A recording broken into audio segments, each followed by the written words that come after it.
Association. That's right, okay. But she's on the And phone. Jerry's on the She's phone. on the phone. Okay, so Jerry's on the phone, good. So we'll get going, and Chief Prince, can you do the invocation for us? Please stand. Please stand.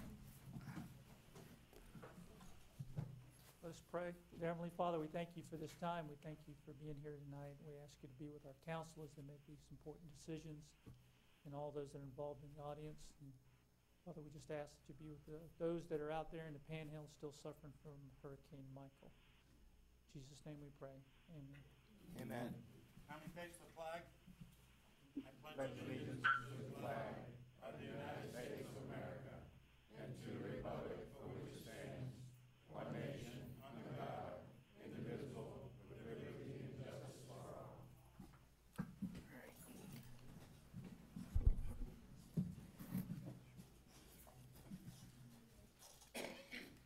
Okay.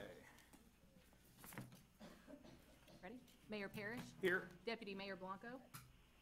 Here. Councilman Bover? Councilman Bover? Yeah, I'm here. I'm sorry, I didn't hear you. Councilman Warner? Councilman Whipple? Here. City Attorney Garganese? City Manager Takanich? Here. And Assistant City Manager Fuhr. Here. Thank you. All right, good job. That's good. John? John, you have something you want to? Yes, Mr. Mayor, Councilwoman Warner did, and you all have the email on your desk. She was initially requesting 2 items be tabled. One was the item 6-1, which was the second reading of the zoning. We did have a conversation late this afternoon, and she's okay with, after reading it, not having to get tabled and just allow council to make a decision. However, on item 7-1, the item related to the Cocoa Police Community Relations Advisory Committee, she does have some thoughts and comments on that, and she would like to participate in that, and thus she's asking that that item be tabled for this evening's meeting to the next meeting. And then the other, Do we need a motion on that? Oh, I hear it. I don't agree with tabling the item number 7-1 for the Community Relations Advisory Committee. For what reason that she's not here that we have to table?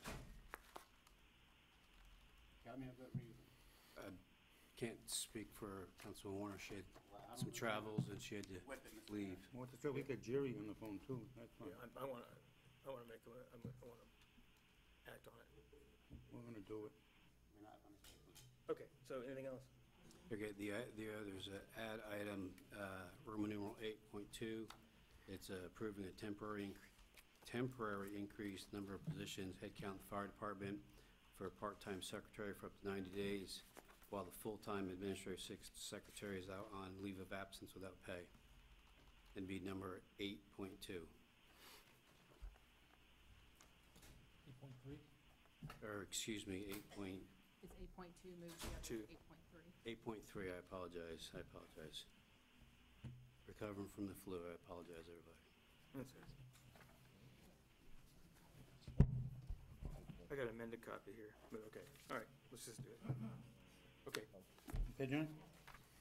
So you made the amend the agenda to add volume 8-2 under city business, and this would move city business volume 8-2 to volume 3. Well, it would just be 3. I'm sorry, I messed up the number. It's 8.3. Okay, so I don't have that It'd one. be 3. Okay. I make a motion that we accept the regular meeting of October 24th agenda with the adoptions made by the city manager. I'll second. Okay, all in favor? Aye. Any opposed? Okay. Carrie? Ah, Carrie? Yes. I couldn't hear what being proposed. Could that be repeated? Yes, it can be. You want to? I couldn't understand what, I think it was Don. I couldn't understand what Don was saying. Do it again. I said we're going to accept the recommendations, the agenda made by the changes made by the city manager, and we're not going to table the 2 items concerning the Councilman Warner's request to table number hang on, the 2 items that Brenda wanted to table, and you get the notice on that on 6/1 and 7/1. We're not gonna table those, we're gonna vote on them tonight.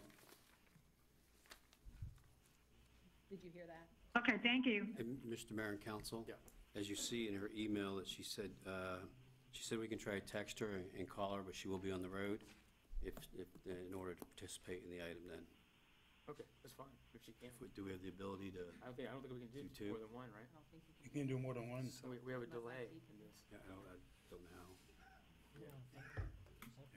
We can do a cell phone. The challenge that we're having right now with the microphones is everyone's going to have to speak directly into the microphone loudly because it's just using the speaker volume to transmit through the phone Yeah. as well as for the audience. So just try to speak up, I guess. Okay, okay. Can you hear me now? So do we have the ability to? Yeah. You got talking to it, Don. You hear us? Yes. Okay, let's go. Okay, we're gonna try to wheel this along. All right.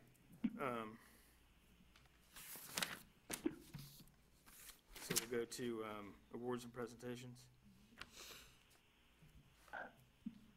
John? John, you want to handle that? Darn technology. Right when you think you got it dialed in. Yes, yes. Mr. Mayor, members of council, this is a resolution 2018-098, recognizing Florida City Government Week, October 22nd, 28th, encouraging all citizens to support and celebrate the celebration and corresponding activities. Whereas city government is the government closest to most citizens and the one with most direct daily impact upon its residents, and whereas the municipal government provides services and programs that enhance the quality of life for its residents, making their city home, and whereas city government is administered for and by its citizens and is dependent upon public commitment to and understanding of its many responsibilities, and whereas city government officials and employees share the responsibility to pass along the understanding of public services and their benefits, and whereas Florida City Government Week offers an important opportunity for elected officials and city staff to spread the word to all citizens of Florida that they can shape and influence this branch of government, and whereas the Florida League of Cities and its member cities have joined together to teach citizens about municipal government through a variety of activities. Now therefore be it resolved by the City Council, City of Cocoa encourages all citizens, city government officials, employees to participate in events that recognize and celebrate Florida City Government Week. The city encourages educational partnerships between city government and schools, as well as civic groups and other organizations. That the City of Cocoa supports and encourages all Florida City government to actively promote and sponsor Florida City Government Week. And that is the resolution, Mr. Mayor. Okay, And thank I you. will add, in addition to the activities that were happening outside, in terms of all the departments, being available for customers, or citizens, property owners, to talk to the department representatives directly on their operations and activities. At the Fall Festival this Friday, there'll be additional opportunities. We're affectionately calling it Touch Truck. We're going to have a number of our larger vehicles, which, fire truck, the VACCON truck, and some other heavy-duty vehicles, which the younger, our citizens or the youth like to get in and Yeah, do what they, see what it's like. we can have the command truck there. I don't know if the command post will be there, yes. Okay, good. Okay. Appreciate the display out here. John, the display was awesome. Yeah. Very good. Thank you. Samantha, who's actually helping serve in the Panhandle right now as a PIO, organized with all the departments to put that together. And that was a resolution, Mr. Mayor, although it wasn't in presentations. Yeah, good. Okay. So it would require a vote, the resolution for Florida City Government Week. Yes. Okay. Well, Clarence, you want to start off? Yes. Don, get her this.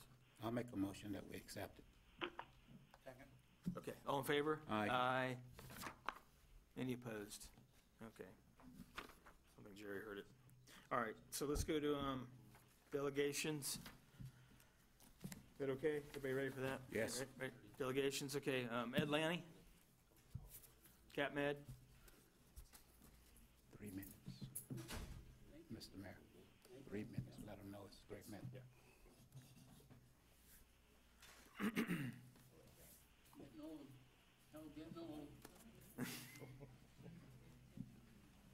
Looking good, Cap. You all right? Well, at least I'm here. Yes. Well, the reason I'm here is this book. I got this book, and I read it from cover to cover. And I want to really say what a heck of a job that this was done on this book.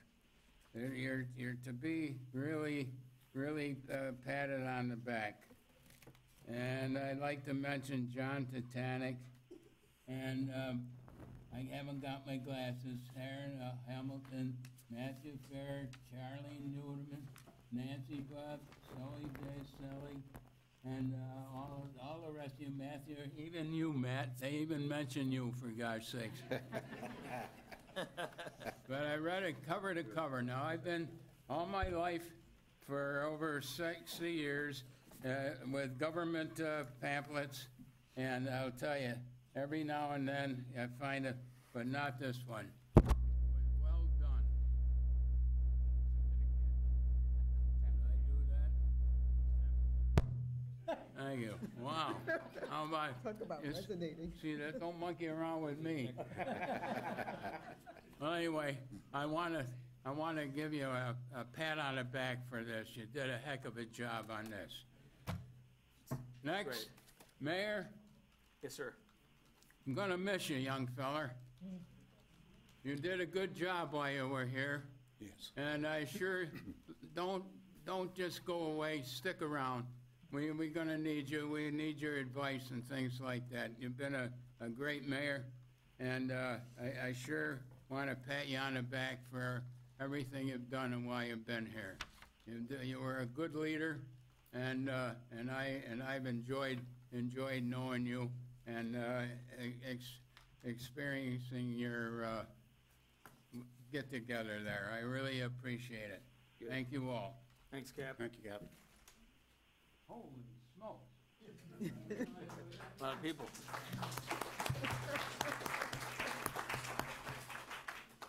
The captain and I worked behind the scenes for at least 25 years together. Part of my management style is probably, it is being very direct, like the captain. And I appreciate him, and we have many more years together, I hope. So, all right, let's move on to Kathy and Randy. There we are. Like how I did that.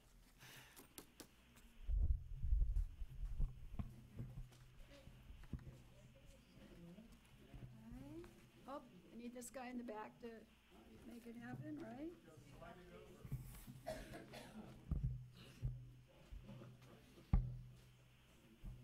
Okay, so I've got the presentation, sorry, there we go, okay. Hey, All here we right. are. Woohoo. Okay, so, good evening, Mayor and council members. I'm Kathy Martirosian with the Sister City Program of Cocoa, Florida in Beit Shemesh, Israel, as you know. And I'm going to introduce someone who's going to speak on our behalf tonight, Pastor Randy Alonzo, who has been with this program since its inception in 2007 and is serving currently on our advisory board. Thank you. It's great to be here tonight, Mayor. Thank you, council members. It's good to see everyone. Captain Ed, God bless you. It's good to see you tonight. And Mayor, we go back 21 years ourselves, sitting at the coffee shop here in the village. Yep. I looked across here and I see many people who were here the night that this program became official 11 years ago. I look at this picture on the screen. That's me. You wouldn't recognize me because my hair's gray now. How come nobody else's hair is turned gray? I don't know what's going on there. Yeah, that's Mayor Michael Blake there to my left, of course, and to the right is Mayor Daniel Vaknin from Beit Shemesh, Israel, who made 2 trips to our city from Beit Shemesh, a town of over 100,000 people. Part of why we're here tonight is obviously to let others know who are in the room, go, oh, I didn't know, you know, and so to give you a little bit of history. Our idea when the city so graciously, I remember the night the city attorney got up and said, well, Pastor, it's obvious that y'all ain't going away, so we've decided to make Beit Shemesh our sister city. And that was signed at a proclamation with about 400 people at the Civic Center in 2007. And the whole idea was this: what can we do culturally, educationally, and governmentally between these two great cities to exchange ideas? That has come up through our elementary schools all the way to our police force. And people have been making trips ever since. And that's pretty exciting, and it's pretty awesome to see the value of what has been created there. The most recent trip, I was there in May myself. There's a picture when I got back with Mayor and Teresa Miles and Jordan Miles. Jordan, who is in Israel right now, was able to present to our new embassy in Jerusalem, the U.S. Embassy, probably the first gift from any city in America that was made by a local Jewish artist. And Kathy, what you say it for me, the name of that piece of Hi, art. Hamsa Dove. Love, peace, life, and protection. So she created this piece of original artwork that was presented to our U.S. Embassy in Jerusalem as a gift from our sister city, Cocoa and Beit Shemesh. I think that's pretty awesome. And while I was there, I was able to be on a fact-finding national security mission there in Israel, and was there during the time when the new embassy was opened. And regardless of your politics, Jerusalem loves the current administration. They are grateful for the fact that a promise was made and a promise was kept, because other administrations weren't able to get it done, several, and now they're pretty thrilled about having that embassy in Jerusalem. I was there with Judge Deneen Pirro of Fox News fame, and it was quite an interesting time there of U.S. patriotism, an embracing of the two countries, and a celebration of what we have in common. Very exciting time. And so we just bring you a few photos, as we like to do periodically, from our travels there. I've been fortunate over these years since this time of our agreement to take over 1,000 people to Israel. I leave again in 2 weeks, and I've become very busy with this, traveling back and forth with groups of people. We've had as many as 50 people come from Beit Shemesh, Israel to Cocoa. Right. Stay in our homes, visit our schools, see our water plant, visit our places of business, and exchange those ideas. It's growing. When many have faltered, Cocoa has remained alive, and that's due to the credit of a good board of directors for our Sister City program, led by our president, Bob White, who is here tonight. And so we come tonight to give you a brief report, to tell you a big thank you. And anyone in the city of Cocoa who would like to be a part of what we're doing, it's quite a fun time, quite an adventure. It's very significant, and it's very rewarding. So God bless you all, and thank you. May it live on for many years to come. Yes, absolutely. All right. Thank you, Randy. Thanks, Kathy.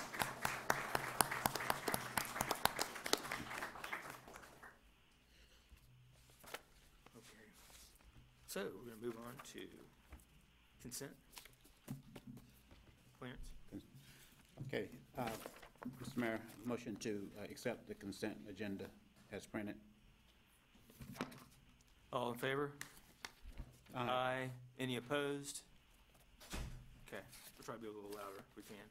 Okay. Okay, public hearing. It's Super Attorney, you want to? First public hearing is ordinance number 06-2018, an ordinance of the City Council of the City of Cocoa, Brevard County, Florida, amending Appendix A, Article 11, Section 22 of the Code of the City of Cocoa to allow large-scale commercial mixed-use buildings on certain properties within the Cocoa Waterfront Overlay District, Cocoa Village Subdistrict, as more particularly depicted on Exhibit A. Attached here too, amending the Cocoa Waterfront Overlay Regulating Plan to allow for the same, providing for the repeal of prior inconsistent ordinances and resolutions, incorporation into the code, severability, and effective date. This is second and final reading of this ordinance. There has been one change, or actually two changes to this ordinance since first reading. I wasn't sure if staff doing a presentation on this? Yes, No?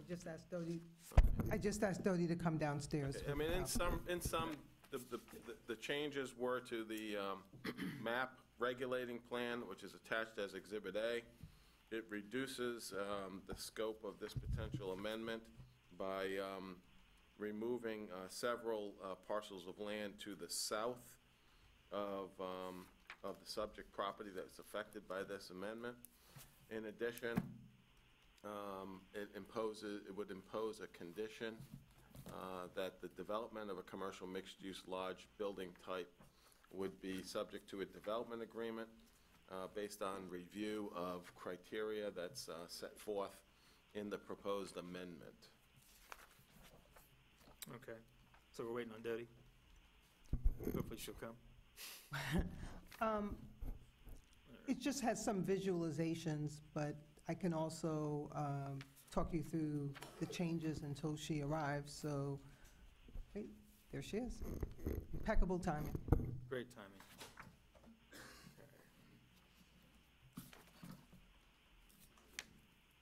Dodie? Thanks for coming. Good.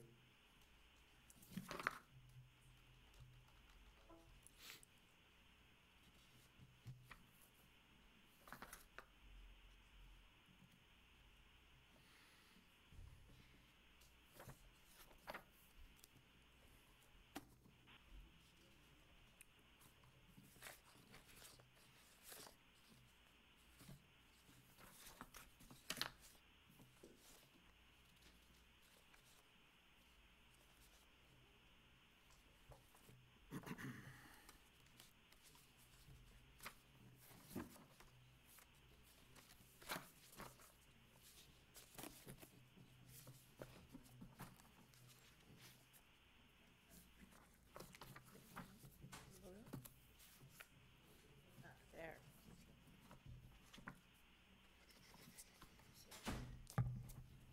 So, good evening. Can everyone hear me? Yes. Okay. So, as Anthony mentioned, this amendment came to you back in August, and at that time, there were 6 sites. So here's the location. This is at Brevard Avenue between Factory Street and Rosa L. Jones. Initially, it was 6 parcels starting from the north. It's going to be 4, but I want to share with you some of the visualizations that were presented at the October 3rd public meeting. So go through the approval timeline. This is where we are. You'd seen this, as I mentioned, back in August. We had the public workshop. We talked about consistency with the plan and the CRA, the comprehensive plan, the CRA plan, the strategic plan. And this is just giving you an idea of height, what's our highest point right now in the city. And then this was, if this were to be built in this particular configuration, what that height. So we were talking a lot about view sheds, what the perception of height is versus what it really is. And this will be better illustrated by this visualization. So if you look at that, it's not as imposing as if I were to tell you that that was 10 or 11 stories. And you get to that if you count each area underneath the balcony, you know, each section going up, you include, you know, elevator shaft, the roof area, and then if you're looking at that in context of the building next to it, it's really not that much more higher than what's already there. And so part of the conversation about the view shed is also what's visually appealing to the eye, and so making sure things are at a human scale. So when we go ahead and we look at all those things, we can see that it aligns pretty well with that house. And so it's really not an eyesore. And we listened to what the residents said at that meeting. We heard that it was important to grow the city, but to be mindful of our character, our historic and neighborhood context. And so to be respectful of our history, to consider the view sheds, what could we do differently? And so what was proposed was, instead of focusing this amendment on 6 sites, it's now been reduced to 4 sites. And just in reducing the amendment area, you're preserving those view sheds, especially for the properties on Derby Street. You know, we heard the residents loud and clear. And as Anthony mentioned, this is now a conditional use. And so as part of the conditions, any applicant that's looking to invoke this new designation, they would have to make assurances to preserve our community character. So again, we want to make sure that we are balancing the scale. We also want to be flexible to our developers, and they're being able to get return on investment.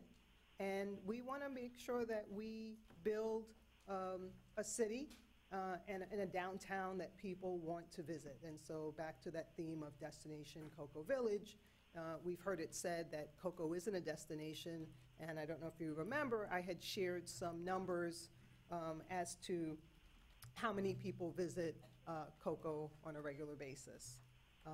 And Joe, so to summarize, it's now 4 parcels.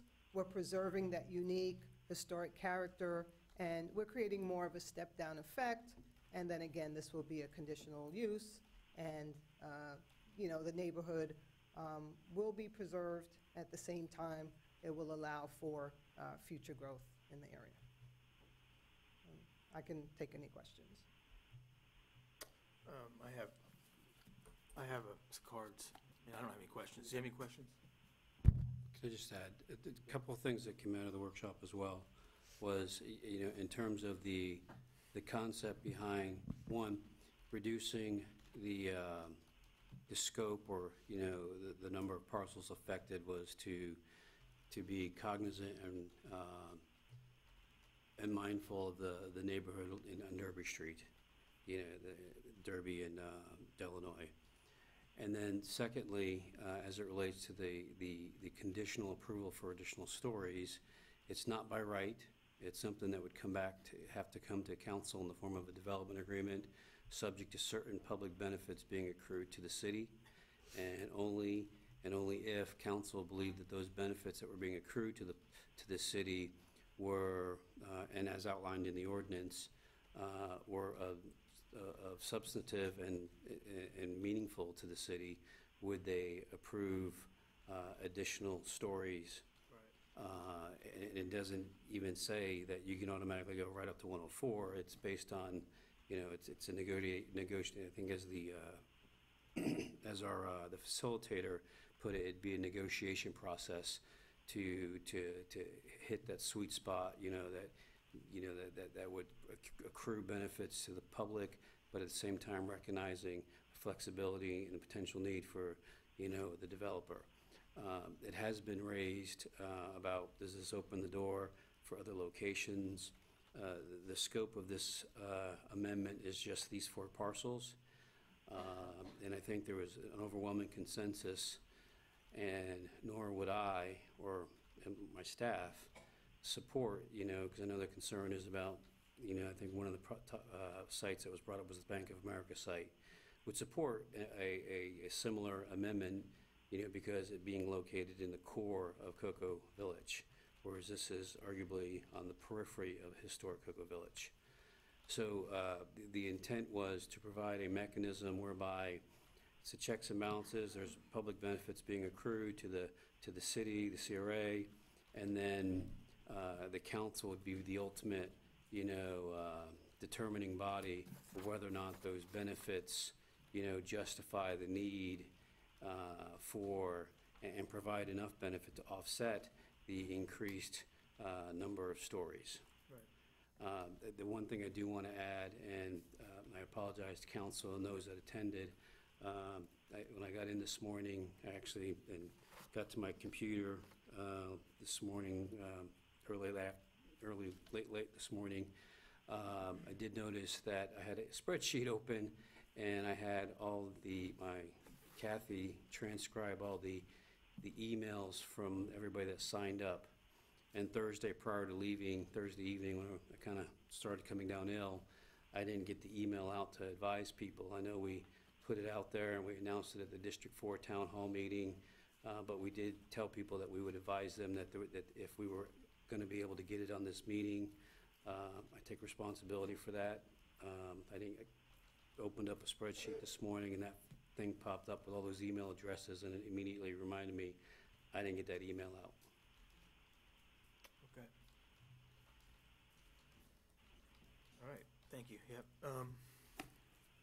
So I'm going to close it to the council, open it up to the public for about 10 cards. Karen, can you close that presentation? Yeah. And so I'm going to call up Walter Roslin. Yeah. Walter, yeah, here's Walter. We're going to go with 3 minutes. It's good. 3 minutes. Nancy Cabana offered to let me use her time. Is that okay? It's okay with me. Okay, thank you. He's using somebody else's time, too. Well, good evening, council. First, I would like to thank the council and members of the community for all the work they have contributed to the city of Cocoa. My neighbors and I know that you genuinely are concerned with the welfare of the city, and we really do appreciate your work. I am here tonight to state emphatically for the public record that without the proper debate and proper research, which would include market studies and studies that would include established architectural standards, I am against the proposed zoning change. My neighbors and I have met with a number of city leaders that explain the reason for compromising the zoning is basically for public parking. The argument that it would stimulate revenue for the city is a moot point, since the building that conforms to the current zoning can also generate revenue. There are other solutions for parking. I attended a meeting that was billed as a public workshop. The meeting was about a hotel and increasing the zoning height limit. The speaker spent most of the time explaining that a large structure next to smaller buildings does not conform to architectural standards that go back to at least 2,000 years, and how out of scale hotel could be hidden from view from certain selected streets in the city. He also went into great detail trying to explain that by using optical illusions with setbacks, people would not be aware the building is out of scale next to smaller buildings. This is absurd and is a bit of an insult to our intelligence. The sunlight is important to the character of the city, and people know the sun does not set at 2 in the afternoon. The speaker gave an example of an existing building in Winter Park, explaining the method for hiding an existing out-of-scale building is to try to create an illusion with facade. Now, to construct a building with an out-of-scale problem and then try to hide it is totally absurd. The workshop was pure promotion. He did briefly and quietly mention that the increased building height did not conform to proven standards, and changing the zoning could cause a cascading effect, increasing height limits. This cascading effect is an undisputed historical fact that has affected many cities. As for the public promoters who cited Oleander Point and Whitley Bay condominiums as revenue generators, And I want to make this point and make this clear. I do not have anything against the residents of the condos. I know some of the people, and I am fond of them. These buildings may generate revenue, but it comes with a price. It comes with this price, especially for the other residents and visitors of the city who view the buildings from outside. The occupants may live in beautiful apartments with beautiful views. The truth is, many of the condominium units are shuttered most of the year. This presents a view that is not pleasant. The buildings are out of scale and overpower the smaller buildings. This is according to proven architectural standards. They create visual stress. If I try to be empathetic and imagine myself living in one of these condos, I can see how one could be defensive to the architectural fact that these buildings do not conform to the environment. They overpower the surrounding buildings, and their facade cannot remedy that fact. In Cocoa, we have some buildings that are out of scale, including the City Hall. These buildings may have pleasing interiors and are efficient in function. But according to architectural standards, these buildings create visual stress. It is absurd to use these buildings to validate yet another creation of stress. The buildings in the city that are out of scale and pose visual problems are on the periphery, except for one. We are lucky in this aspect. The city is still beautiful. It is like a living organism. It is like you and me. We have stress, but if we manage the problem and face the facts, we can maintain our health and beauty. I respectfully request that the council maintain the current zoning height limit. Thank you. Thanks, Walt. Walt, who's the other person you spoke for? Oh, Nancy Cabana. Nancy, okay.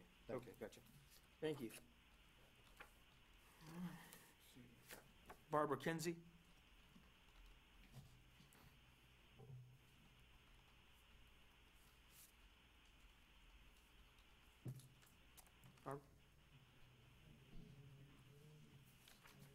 Good evening, Barbara Kinsey, 1628 Manor Drive.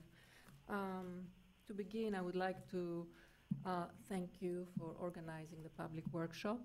I attended it, and I thought it was quite provided a lot of information. I would like to note that the pictures that we saw at the workshop of the proposed hotel show basically a massive structure that dominates the historic village, and this should not be. I believe that this project is totally inconsistent with the village's historic character. This structure, with its volume and height, dominates its surroundings that consist of low, height, small-scale buildings. The proposed zoning change sets a tone that is not appropriate for future sound and smart development that fits the village. We have to question what we lose in value, whether it's human, cultural, historic, and community value. And we should try to achieve development that's invited to the community and increases diversity. There are, as Walter mentioned, there are architectural standards and city planning standards that are researched, they are developed, they're studied by experts in this field. And I propose that we use this expertise, this knowledge, to think carefully how to proceed with development at the village. And there are a number of historical cities around us that provide excellent cases of a vision of development that's compatible with small-scale, quaint historical contexts. there can be a compromise. And I think this compromise is maintaining the 68 height, that limit that exists right now, and find other options for public parking. There are other options, and there are council members that have good ideas about how to address this issue. So I've lived in Cocoa since 2004, and I really enjoy the village and its quaint historic character, and I bring here family and friends wherever they visit. So I urge you to protect the village by voting against the proposing zoning change. And again, I invite you to utilize the expertise out there of architects and city planners to make well-informed, educated decisions about how to proceed. Thank you very much. Thank you. Thanks, Barbara. Jennifer Riggs.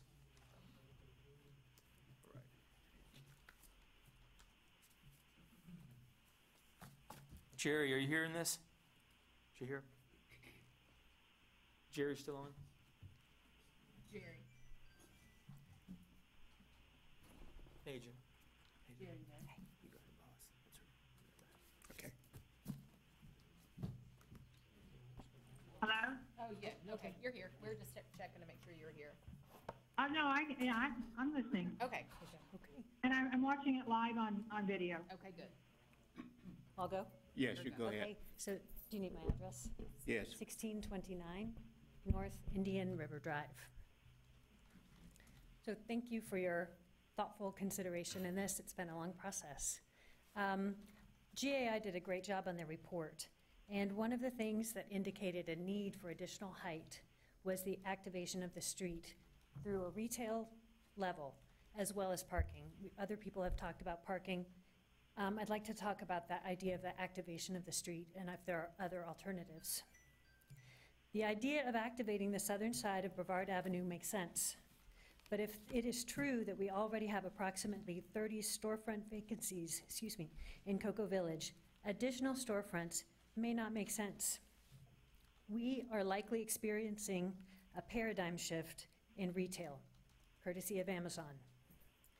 The city of Cocoa should consider how to activate Brevard Avenue without new retail. People are attracted by shade, trees, plantings, vertical gardens, wall fountains, storytelling mosaics and murals, art exhibits that are rotating, mounted under covered walkways. There are many ways that we can activate the street and draw people through it without requiring retail. I'd urge Cocoa to consider some of these and not think about retail as a necessary must or even a plus. It may be a negative to add more retail space there. This would reduce the need for height, and so I urge you to consider voting against the zoning change because we can have this project without it. Thank you. I heard that. Thank you. Thank you. Thank you. Judy McClooney.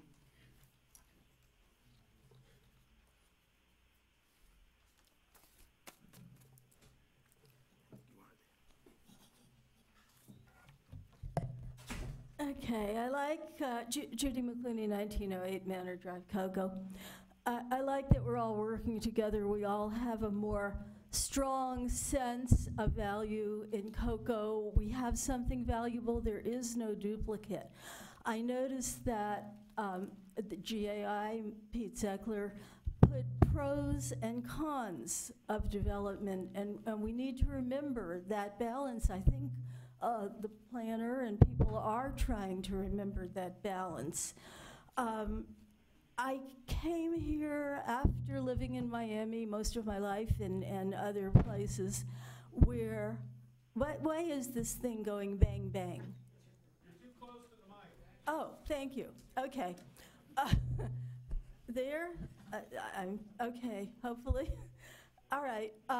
When I came here, I smiled all the time because I'd come from places with lots of people, lots of business, and people were distant. They were often strangers. They were often rude. And when I came here, it was friendly, neighborly, and easygoing, and I thought, wow, paradise, you know, I want to live here, and I have for more than 40 years. And so there is no duplicate. I really appreciated the workshop presentation. It was very interesting, but I have to say, do we want to be Winter Park Light? Do we want to have to hide a huge building, even with interesting ways to fix it up and decor? So my experience has been that as population increases, problems also increase, and you lose the small town character. Now, there are pros and cons. The pro is that perhaps it will cause more business to happen, which of course I can understand a business owner wanting that, a developer perhaps wanting to make more profits, but the con against it is there's no duplicate. Once you invite in or let the genie out of the bottle, it's hard to put back in. Now, with this development, we're asking this developer, and I think he must be going crazy too. I mean, he's trying to give us a quality product, I hope. We would like a nice hotel, but it's a very small, narrow piece of property. And we keep adding on requirements for him. We want him to have a quality hotel. We want him to have parking for the city. We want him to have retail and other amenities. So, you know, if you keep adding on and on and on, all the way up, I think I should get a few more minutes for this mic thing. So, anyway, if you stack too many things up, A few more minutes. 3 minutes for public You're hearing. gonna have to they're liable to tumble. So my point is this. I think we could, without driving the developer and everyone else nutty, maybe, I like that the city is looking at the provisional conditional. I'd like to understand that better. But we don't need to have him provide parking, I think. I think it would be better accommodated in a different area. Retail, as was brought up, was very questionable. We can stick with a hotel that's not excessively high. We don't have to add risk. We don't have to add excess height, which is risk. If we separate the many components that we're asking this one person to do everything for us, it's not realistic. We can do a much better job of separating parking, moving it closer to town, and not changing the height, not taking that risk, preserving what we have, and having Okay, a win-win situation. And, Hey, Judy, I have to cut you off. I did give you so, extra time because. that's my Mike's- point. but Okay? I appreciate you. Thank you. Yeah, thank you. Thank you. Thank you for coming. Linda Dauphin?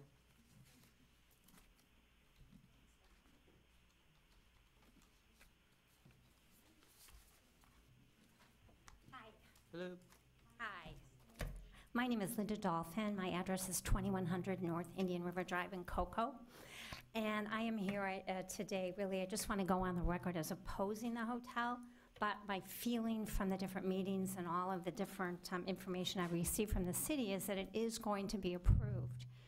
So with that said, I would so highly recommend that you'd really take into consideration the recommendation that there be some real public benefit that Mayor Parrish mentioned earlier. And for me, that public benefit would be to please really not even approve this tonight without consideration of an architectural review board. There's so many people in the community that could provide the real expertise that we need. Historic building consultants, landscapers, architects, but that type of a review committee could help, I believe. And so that's why I'm here tonight to say, please vote no, but if you must vote yes, please consider an architectural review committee. Thanks. Okay, thank you. Thanks, Linda. Jane Naylor? Maybe that'll help. It's like a shock absorber. No, they need it for Councilman Blanco on the phone. Yeah. Plus people. Good evening. Good evening. Evening. I'll try not to torture you with a microphone. My name is Jane Naylor. I live at 413 North Indian River Drive. To the members of the Cocoa City Council, I'm going to read what I wrote because otherwise I'll just lose my thread. And to Mayor Parrish, thank you, first of all, for all of your hard work. We have been working closely with you for now many months, and we do appreciate the hours and hours that it takes, even just to move this one thing forward. So my gratitude. Thank you for giving me an opportunity to speak tonight. My husband and I moved here from Bonita Springs near Naples, Florida. Our reason for moving was simple. We were ready to live in a small town with a lot of charm. We found Cocoa and the Indian River Lagoon, and we never looked back. We have seen firsthand what tall buildings can do to a community. In Fort Myers, our sister city, a 10-story hotel was built close to the marina and village. It was a large cement box built by a developer who subsequently went bankrupt. Not an unusual thing on the West Coast as well as the East Coast. It cast a large shadow over the village. A foreign company bought it out of bankruptcy and was unable to keep it full. The building was eventually demolished to make way for lower buildings built with smart planning around a bricked pedestrian mall. The village today is preserved in a human scale and delightful to walk around in. Covered walkways, arched windows, lots of places to sit under trees. I do not object to the idea of a hotel at all. Anyone who has had to endure a night in Cocoa, a Cocoa motel outside of town, would agree. I only ask that you apply the smart city planning model that Fort Myers eventually used and skip the step of an oversized hotel that cannot endure the test of time. Thank you for your time. Thanks, Jen. Thanks for coming. Dennis Childs.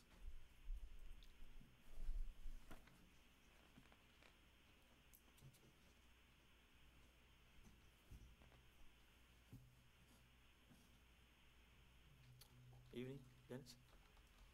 Thank you, Mayor, and best of luck to you. Thank you for everything. And Commissioners, my name is Dennis Childs. My address is 2100 North Indian River Drive. And I have a space in town. I've had it for 7 years. I'm an artist, and I have a studio there. And I'm an architect, retired, and a city planner, both from University of Pennsylvania. And I'm very concerned about the village because I love the village. I feel good every time I come into the village, and I want to see it here long after I'm gone. Obviously, I won't see it, but other people will. And I hope that we put the priority to preserve the village very, very high on our list. I think it's the city's responsibility to provide the badly needed parking for the village and for the business owners in the village who desperately need it at this point. And with that assumption, I challenged myself to see if I could develop a plan, a schematic plan, a preliminary plan for a hotel, only a hotel, with its parking on the site in question tonight. One that would be compatible with the village, and by that I mean not high, because once we admit higher buildings into the village, it's going to destroy the village, and it will be gone for as long as those buildings last, which is a long time. So I took on the task of trying to develop a plan that is under 50 feet, that is a viable, possible hotel, at least 80 rooms, enough parking to support the rooms and to have a viable, interesting rooftop bar. And I came up with this. I don't know whether you can see it from there. It's kind of light. It's not that strong. That's nice. Beautiful. But it's a 4-story building. The bottom 2 floors with an arcade around it, just like Mr. Brown's scheme, are parking. and the 2 upper floors are suites, hotel suites. There are 86 rooms, hotel rooms, and 110 parking spaces, which are enough parking spaces to allow for an 1,800 square foot bar on the rooftop.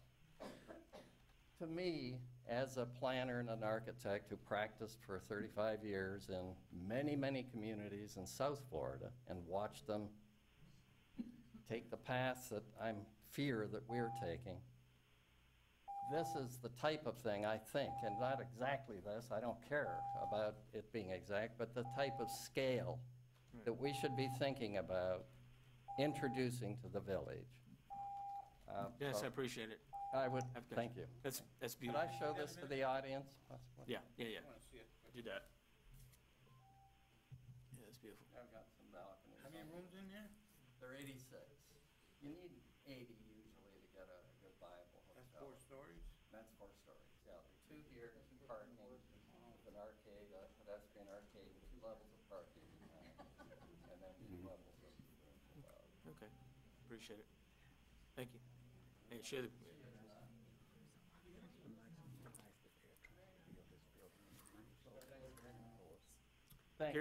Gary Olivey? I chopped that up. How you doing?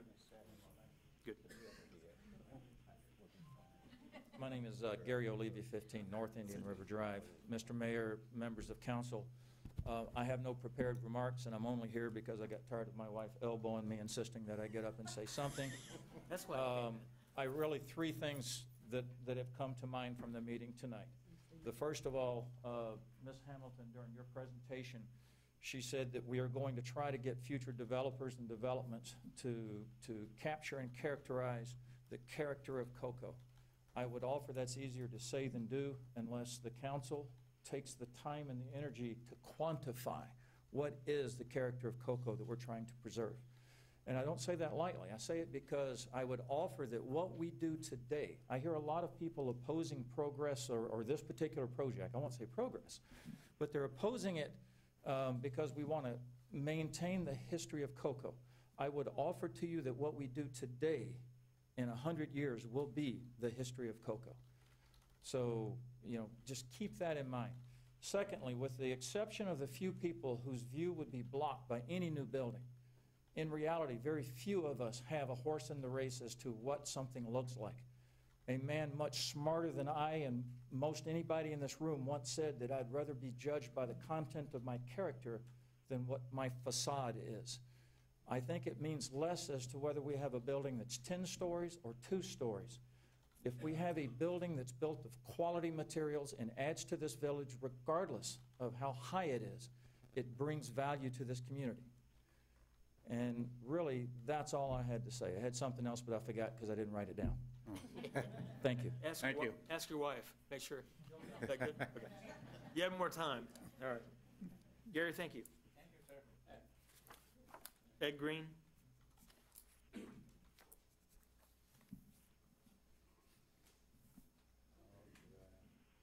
Good evening. Ed. Hi. Ed Green, 104 Riverside Drive in Cocoa. Mr. Mayor, members of the council, Mr. Manager, and staff, I'm here tonight not to talk to the substance of this change, but I would like to speak a little bit about process, if I may, because we've been at this process for quite some time. There's nothing new here that we haven't heard before. We're hearing a lot of people say the same things that they've already said. We've had people who are on the against side. We haven't heard many yet on the pro side. I presume we will. We've had many public meetings about this. All the public meetings have rehashed the same stuff. It's been gone over again and again.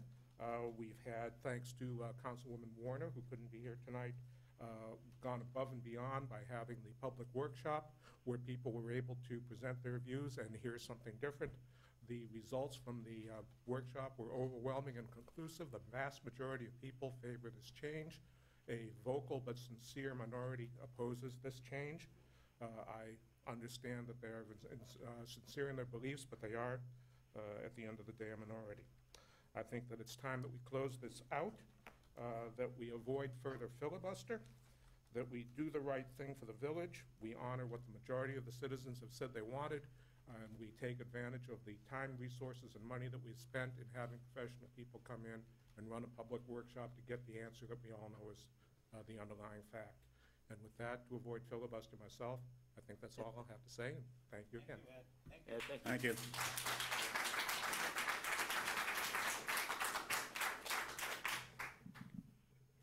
Candace Rogers, the North Side boss, I should say. Candace, good evening. Good evening. Yep. Would it be possible to have this up on the screen, which is, this is what we're, Can you what pass is, this is what the ordinance is, and this is what is proposed. Yeah. Just to Yeah, we'll show pass it you around. what it- Pass it around, yeah. I wanted it for the audience also. Okay, yeah, we'll do that. Okay. Candace Rogers, 93 Delanoy Avenue. I wanted to have this graphic put up on the screen if possible, because this is an illustration of what the zoning is currently on the left and what the proposed hotel is on the right. There is not a 5-story proposed hotel. It is being proposed at the height that it is because of the RFP proposals and because the developer, who has more knowledge of what is successful and what is not in the hotel business, knows that he could sell a 88-high hotel as opposed to a 5-story where you do not even have a river view. It's the economy of scale. Many people say, well, this will change the village. I hope it does, and I hope it's for the good. But one thing we can agree on, we do nothing, and it will change, but probably not for the good, because as it is, we already have 30 shops vacant. One came up today, is going out of business. It is not the direction we want to go. Without residents in a downtown or with a hotel, a downtown usually does not survive. This is why this is critical that we go ahead and approve the Second Amendment so that we can move forward in negotiations and not lose this opportunity. If we pass, we may not get another chance for several decades, because that is how long it has been since we had our last hotel. In fact, the developer came here probably 6 years ago, looked at Cocoa and passed because he did not think we were ready for a hotel. Well, things have changed. He saw that we had developed Ryan's, that little retail strip, and thought, okay, this town is ready for a hotel. He's here tonight. You can ask him yourself.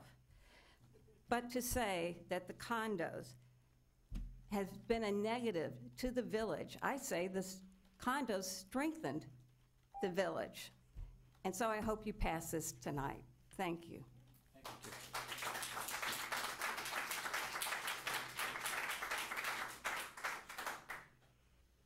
Okay, that's, Candace, thank you. That was the last card. I'd like to say a couple things. You want to say anything? Yes. Yes, sir. Oh, you got to close it Oh, out. I'm sorry. Does anybody else want to speak?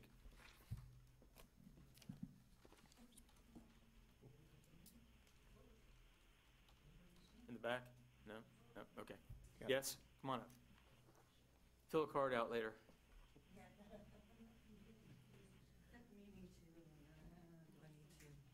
Okay. Good evening. Jan Etz, 216 Brevard Avenue, Cocoa Village. I am here tonight on behalf of the Historic Cocoa Village Association. The 107 members of the Merchants Association are delighted that you've tweaked this ordinance to where only the 4 parcels are affected, and where council, the people in control, are going to have a say in the project. It's not just right of building. It's going to be conditional, and we appreciate that. We also are looking forward to a tall building full of people to come down and shop and dine in our village. Thank you.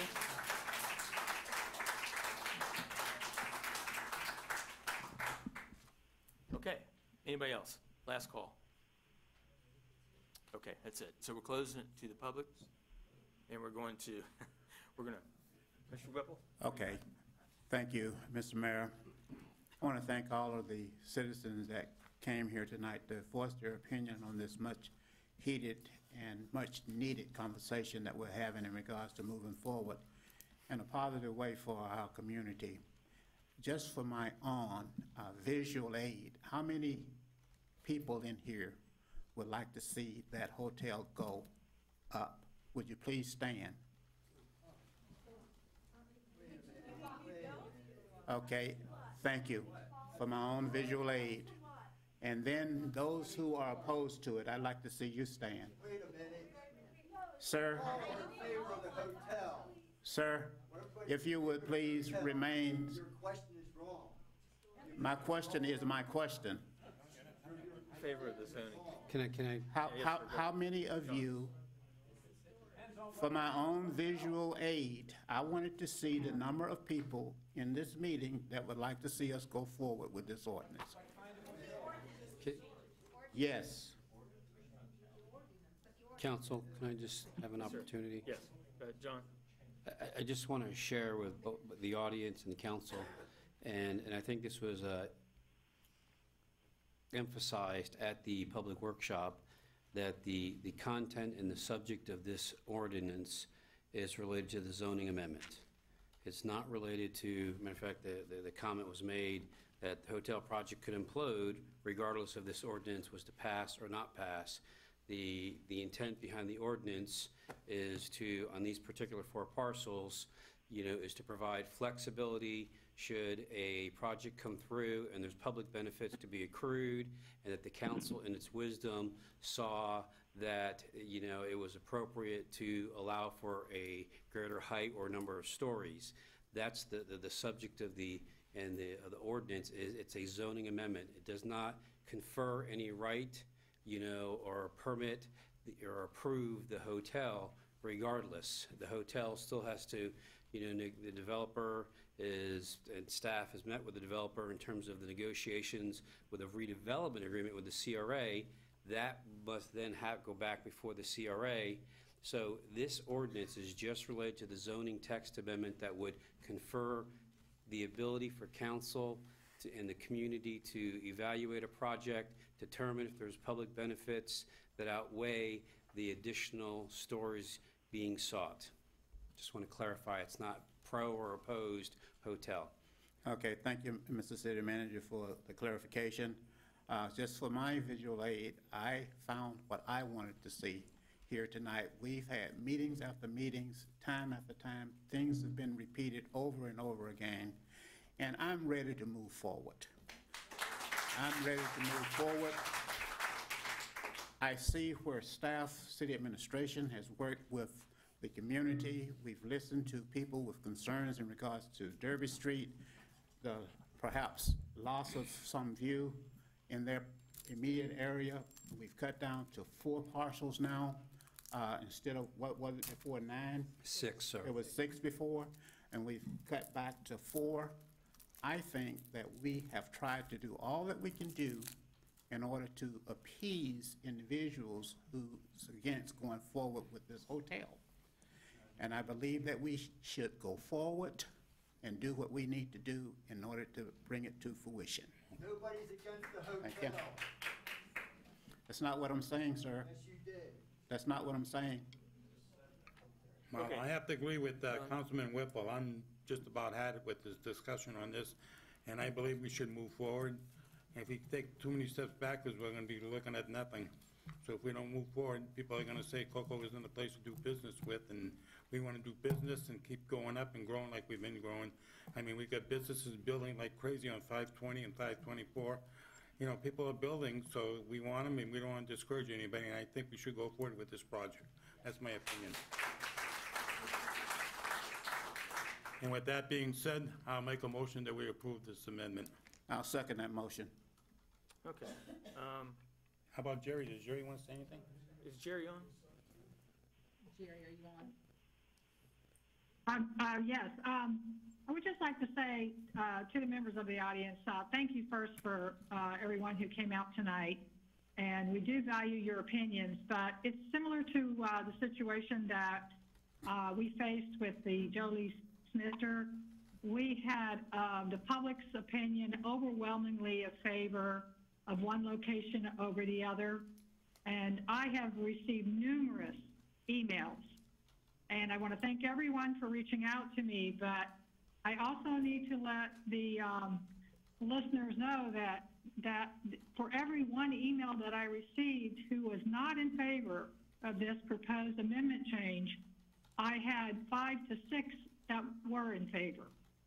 So I'm listening to the voice of the residents. Thank you. Okay, thank you.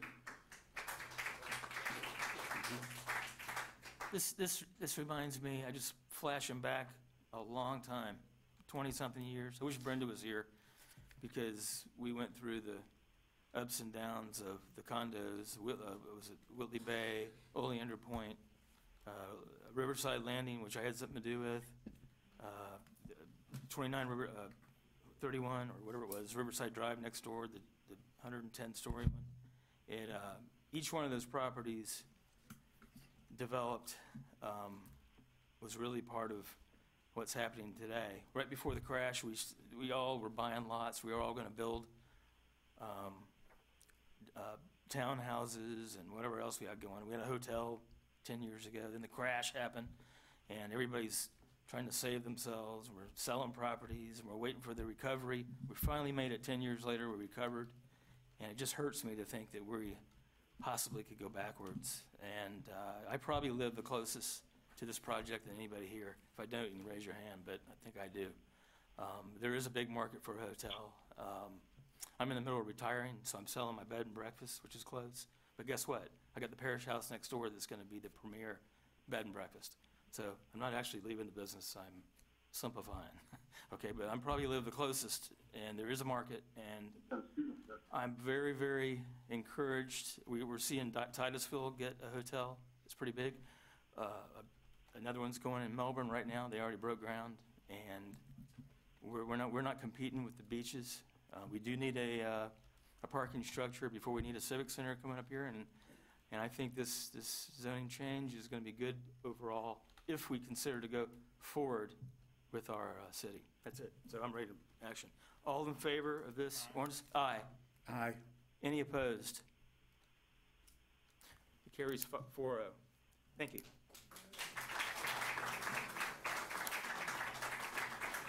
All right, now we go to waterfront master plan. Okay, we're going to go to number 2. Karen?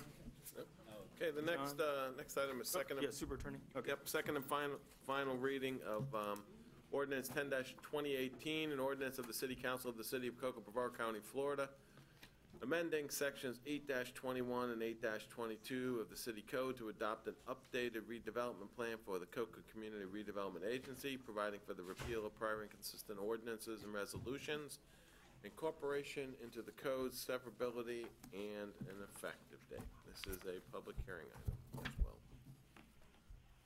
Mr. City Manager, you're up. Yes, Mr. Mayor, members of council. This is the second hearing, as the city attorney indicated, for the adoption of the Cocoa Community Redevelopment Plan update.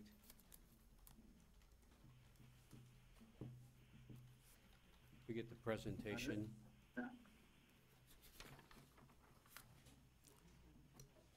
Here we go. All right. So, again, this is the second hearing. The Community Redevelopment Act of 1969 provides the city the authority to undertake redevelopment. In 1980, the city made the determination. In 81, they adopted a finding of necessities. And then in April of 81, they also adopted an ordinance creating the Cocoa Community Redevelopment Agency. The statutes also provide council the power to modify a community redevelopment plan. And in 2018, obviously, well, in 2017, we had Hurricane Irma come through, which kind of changed a lot of things. And I think, as was described, was the great eraser. on some issues that we faced in the waterfront that were originally contemplated in the 2008 Waterfront Master Plan. Prior to that, the last community redevelopment plan was 1997. A redevelopment plan update is only good for 30 years. Thus, redevelopment plan would expire in 2027. The 2008 Waterfront Master Plan did not update the plan because all the objectives, projects, and initiatives were found consistent with the 97 plan. It is good practice policy to update, and evaluate your redevelopment plan every 5 to 10 years. It is consistent with the city's comprehensive plan in terms of the city reviewing and updating as necessary the redevelopment area plans. I already mentioned that the 97 plan would expire in 2027 because of 30 years. This agency was created at a time where the Florida legislature provided for a life of 60 years for a redevelopment agency. And I think there was some wisdom in that. And I know there's some that think, well, if you can't get it done in 41 years, then you probably don't need it. But fortunately, times change, the economy changes, things happen, and financing. I mean, the 2008 plan was put on hold. Essentially, no sooner it was adopted, it was basically put on hold for ostensibly 8 years. Yeah. And prior to that, there was a number of other things that had occurred within the village. So, I mean, I think the legislature saw wisdom in providing a sufficient amount of time to undertake redevelopment activities. And I think you could look across the country, from large and small cities. Take Baltimore. I mean, Baltimore Harbor, I studied that in grad school. That did not happen overnight. No. It took decades of planning and efforts to redevelop and revitalize the area. There's several areas like that. I mean, the city of Orlando still to this day is working feverishly on the redevelopment of Paramore, and other areas in its downtown. It's not so redevelopment doesn't happen, overnight. It does happen one project at a time, and many times it's not so simple that those projects line up and it's like dominoes. They just fall. Many times you get lucky and you get a string, but a lot of times you do not, and so it takes time. Regardless of what some may or may not believe, I mean, I think the conventional wisdom will tell you that is the case if you look throughout the state. What changed, modified? Obviously, we updated the data, evaluated, including new existing, updated the existing conditions. Obviously, several of the conditions, some of them are still there, in terms of some of the challenges that the COCO CRA face. We incorporated the framework, in terms of the sub-districts that were established in 2008. There was 8 sub-districts, whereas back in 1997, they identified 5. Things changed over time, and you had different areas kind of take on their own character, their own, sense of place, if you will. We revised the community goals, policies, objectives, and plan strategies. All these were consistent with, things that existed with, that were identified in the 2008 plan, and then the updated 2018 plan, of which I think it's important to know that for both of those, especially the 2008, because that was the foundation for this, because, and that took, while we retained GAI, I think it was January, February, and got this thing done in a short order. I think they presented the final plan to you in April. The 2008 plan took, 6-9 months before it even got back. So, I mean, it started in 07, was adopted in late 08. So we updated the capital improvements plan, incorporating the projects, which does have established priorities and timelines, in 2 different locations. One single sheet, I think it's on page 54, then as well as the pull-out sheets, identify the long range with estimated cost and escalated cost based on the time frame. The CRA plan, it must be consistent with the city's comprehensive plan, the future land use element, transportation, housing, solid waste, stormwater, coastal management, recreation, open space. And the capital improvements plan was also evaluated in terms of ensuring it was consistent with the comprehensive plan. The waterfront improvements and enhancement, obviously the city's undertaken refurbishing, working with FEMA to refurbish what was damaged, but the CRA has plans to enhance certain features.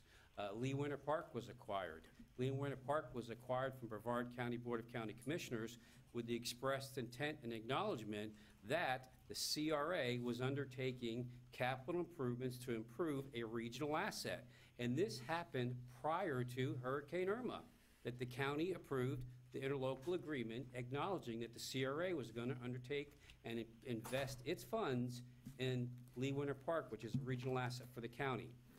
And it also eliminated some projects that were no longer consistent with the 1997 plan. Again, people have heard me say this, but there used to be, the 1997 plan, the vision showed a waterfront inn and restaurant.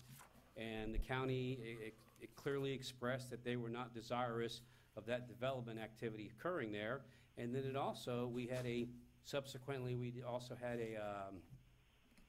a charter referendum that preserved the scenic view and vista of the waterfront, and where that area is located, there was the concept of developing a marina with a commercial structure.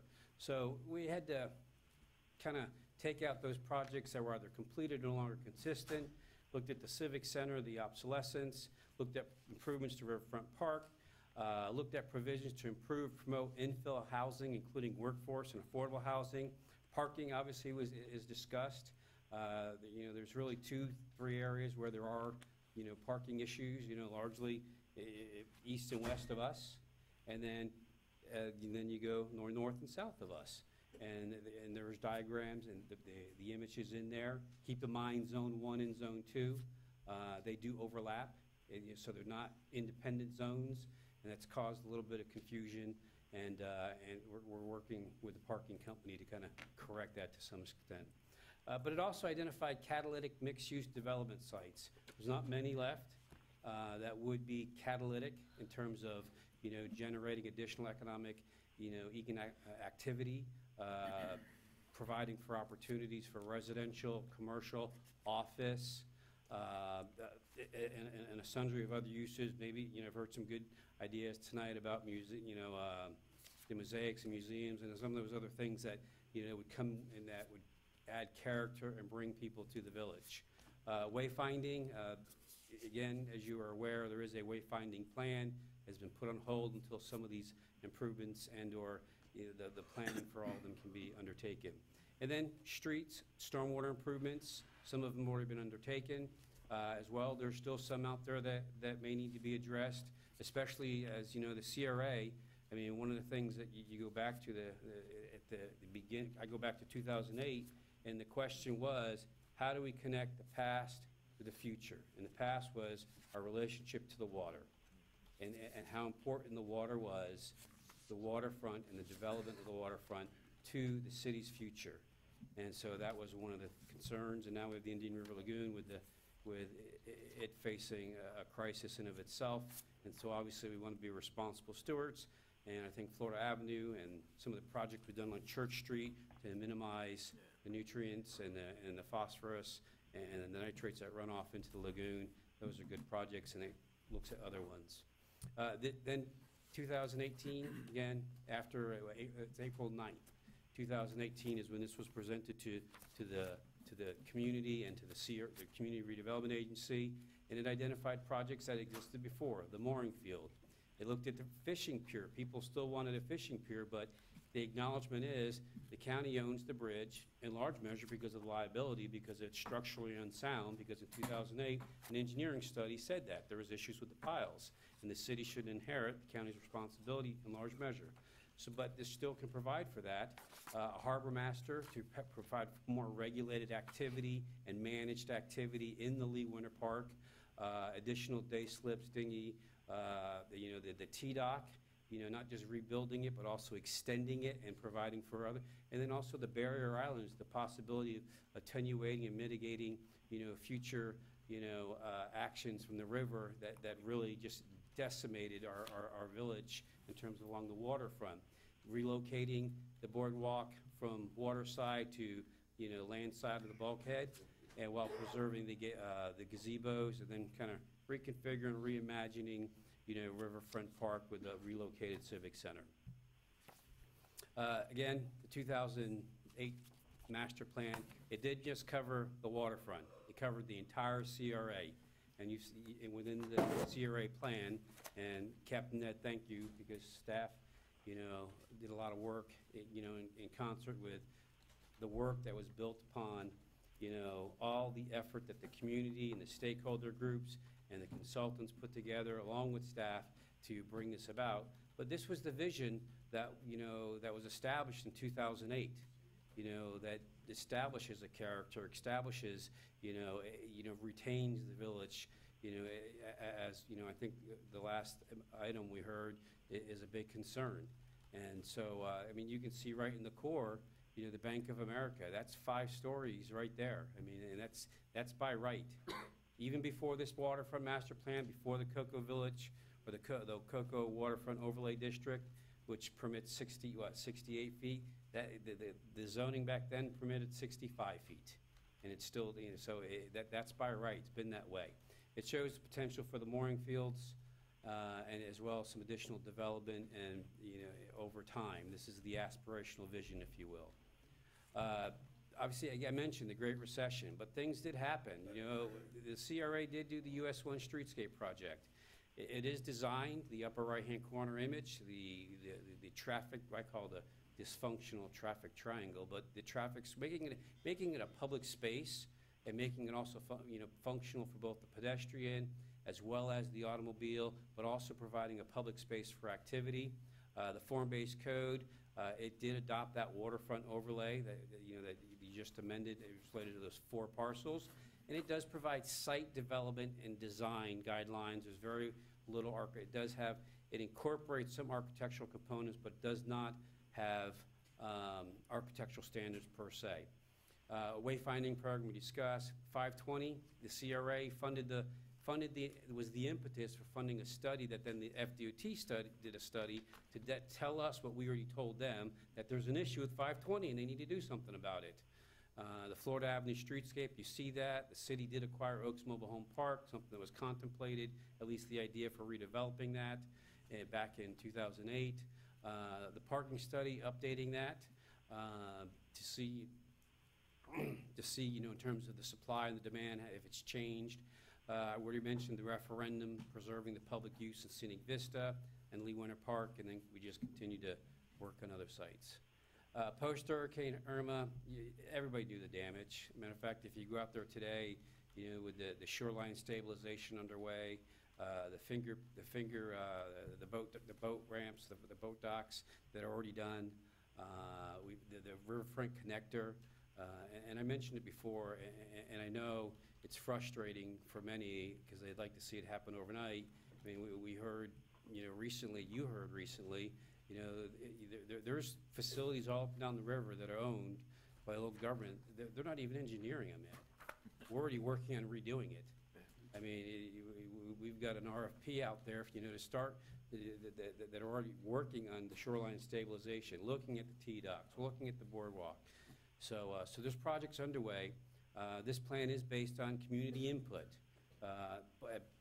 combined from both the original 2008 and the 2018 update plan. It's a 10-year action plan, a little bit longer for some because some projects, like specifically the Barrier Islands, you know, as we met with the Army Corps of Engineers, they expressed some, you know, some reservations about the timing of that.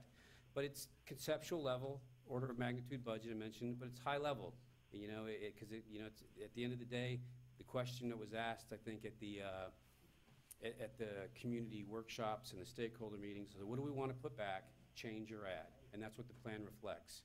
So in terms of the review process, again, the statute requires it conforms to the comprehensive plan. Prior to the Cocoa Redevelopment Agency, consideration of the plan, the local planning agency or the P&Z board did review the proposed plan if they found it in conformance, and that occurred on September 10th of 2018. And I already mentioned this. So we did provide notice to our to the Brevard County Board of County Commission. I will tell you, yesterday, while there was it was on the consent agenda, I was not able to attend, but it was on the consent agenda. There was some discussion, But they did ultimately, by, unanimous vote, acknowledge the receipt of the plan. Don't agree with it, but acknowledge, at least one or two members did not agree with it. I'm sure they did. So in terms of the CRA, again, they approved it on September 18th, following a special meeting. And now City Council on October 10th approved the first reading of Ordinance 10-2018, approving the Cocoa Community Redevelopment Agency redevelopment plan update. Man. So the requested action tonight is to approve the second and final reading of the Ordinance 10-2018, approving the 2018 Community Redevelopment Agency redevelopment plan update. And what that will do is, because I know everybody's chomping at the bit to get moving, is that will enable staff and the CRA to start undertaking these projects, because you cannot spend money on things that are not in the plan. So there's a couple things that have to happen. Once you approve this, the staff, the CRA are going to be meeting with the financial advisor to determine the financial capacity long-term for the purposes of effectuating and undertaking the planning initiatives. So with that, I have any questions, and this is a public hearing, Mr. Mayor, and I'll stay up here if there's any questions from the public. Yeah. Okay, I'm going to go to the public. Anybody in the audience want to speak on this ordinance? Cap Meg gave it the blessing, I know that, which is good. So, thanks, Cap. Just give it all you got. Of course. I'd like to shorten it up if you would, because I don't have much more time here. You do. That's okay. Okay, I'm going to close it to the audience, bring it back to council. You want to say something? Yeah, I'm going to make a motion that we approve it. I'll second the motion. Okay, before we call, is Jerry on there? Hello? Yeah. Okay. Well, I'd like to say this is a big deal because it is a roadmap, and there's a lot of people that are together on this, and so we're going to make sure the coming years that we, get it funded, hopefully, and become an outstanding, more of an outstanding community, and especially interacting with the water. So we want to, at this point, we're aiming for competing against St. Augustine and anybody in South Florida. We want to make sure people stop here and eventually love the place and move here, because we're all not going to be here forever, but we want people to come into Cocoa who appreciate it. So, and there's a lot of people that come down through ICW, and we've all known that. Okay, all in favor? Aye. Aye. Any opposed? I didn't hear Jerry, but it doesn't matter. Okay, good, thank you. 4-0. That's a big, big deal right there, thank you. And the county didn't appreciate it, by the way, but we do. Let's say I know there was some concern by one or two members in terms of the timing. Yeah.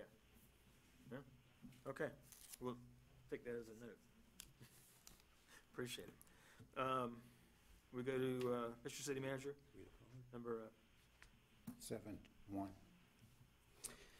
Yes, Mr. Mayor. The item you have before you, in September 11th, staff sought direction regarding the establishment of the Cocoa Police Community Relations Advisory Committee.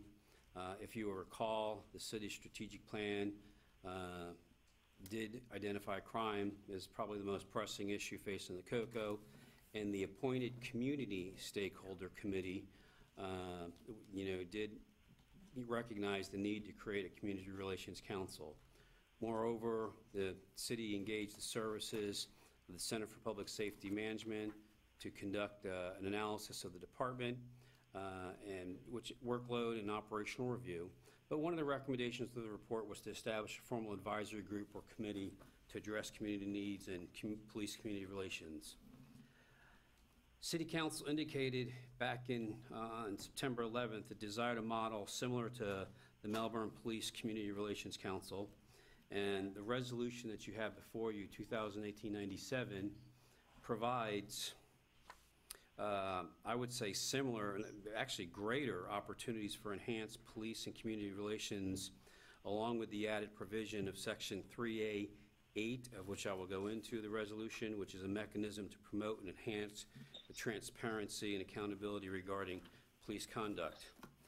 And I say that because I think, as you are aware, we've had some individuals come before council and/or, submit petitions and make allegations of which you've received the results of, and what all the circumstances and the facts are, but many times the community does not, because they're not, unless they go in and request a copy of a closed internal affairs investigation, they just don't know. And in the absence of knowledge of what happened and/or what was looked at, I think it only adds to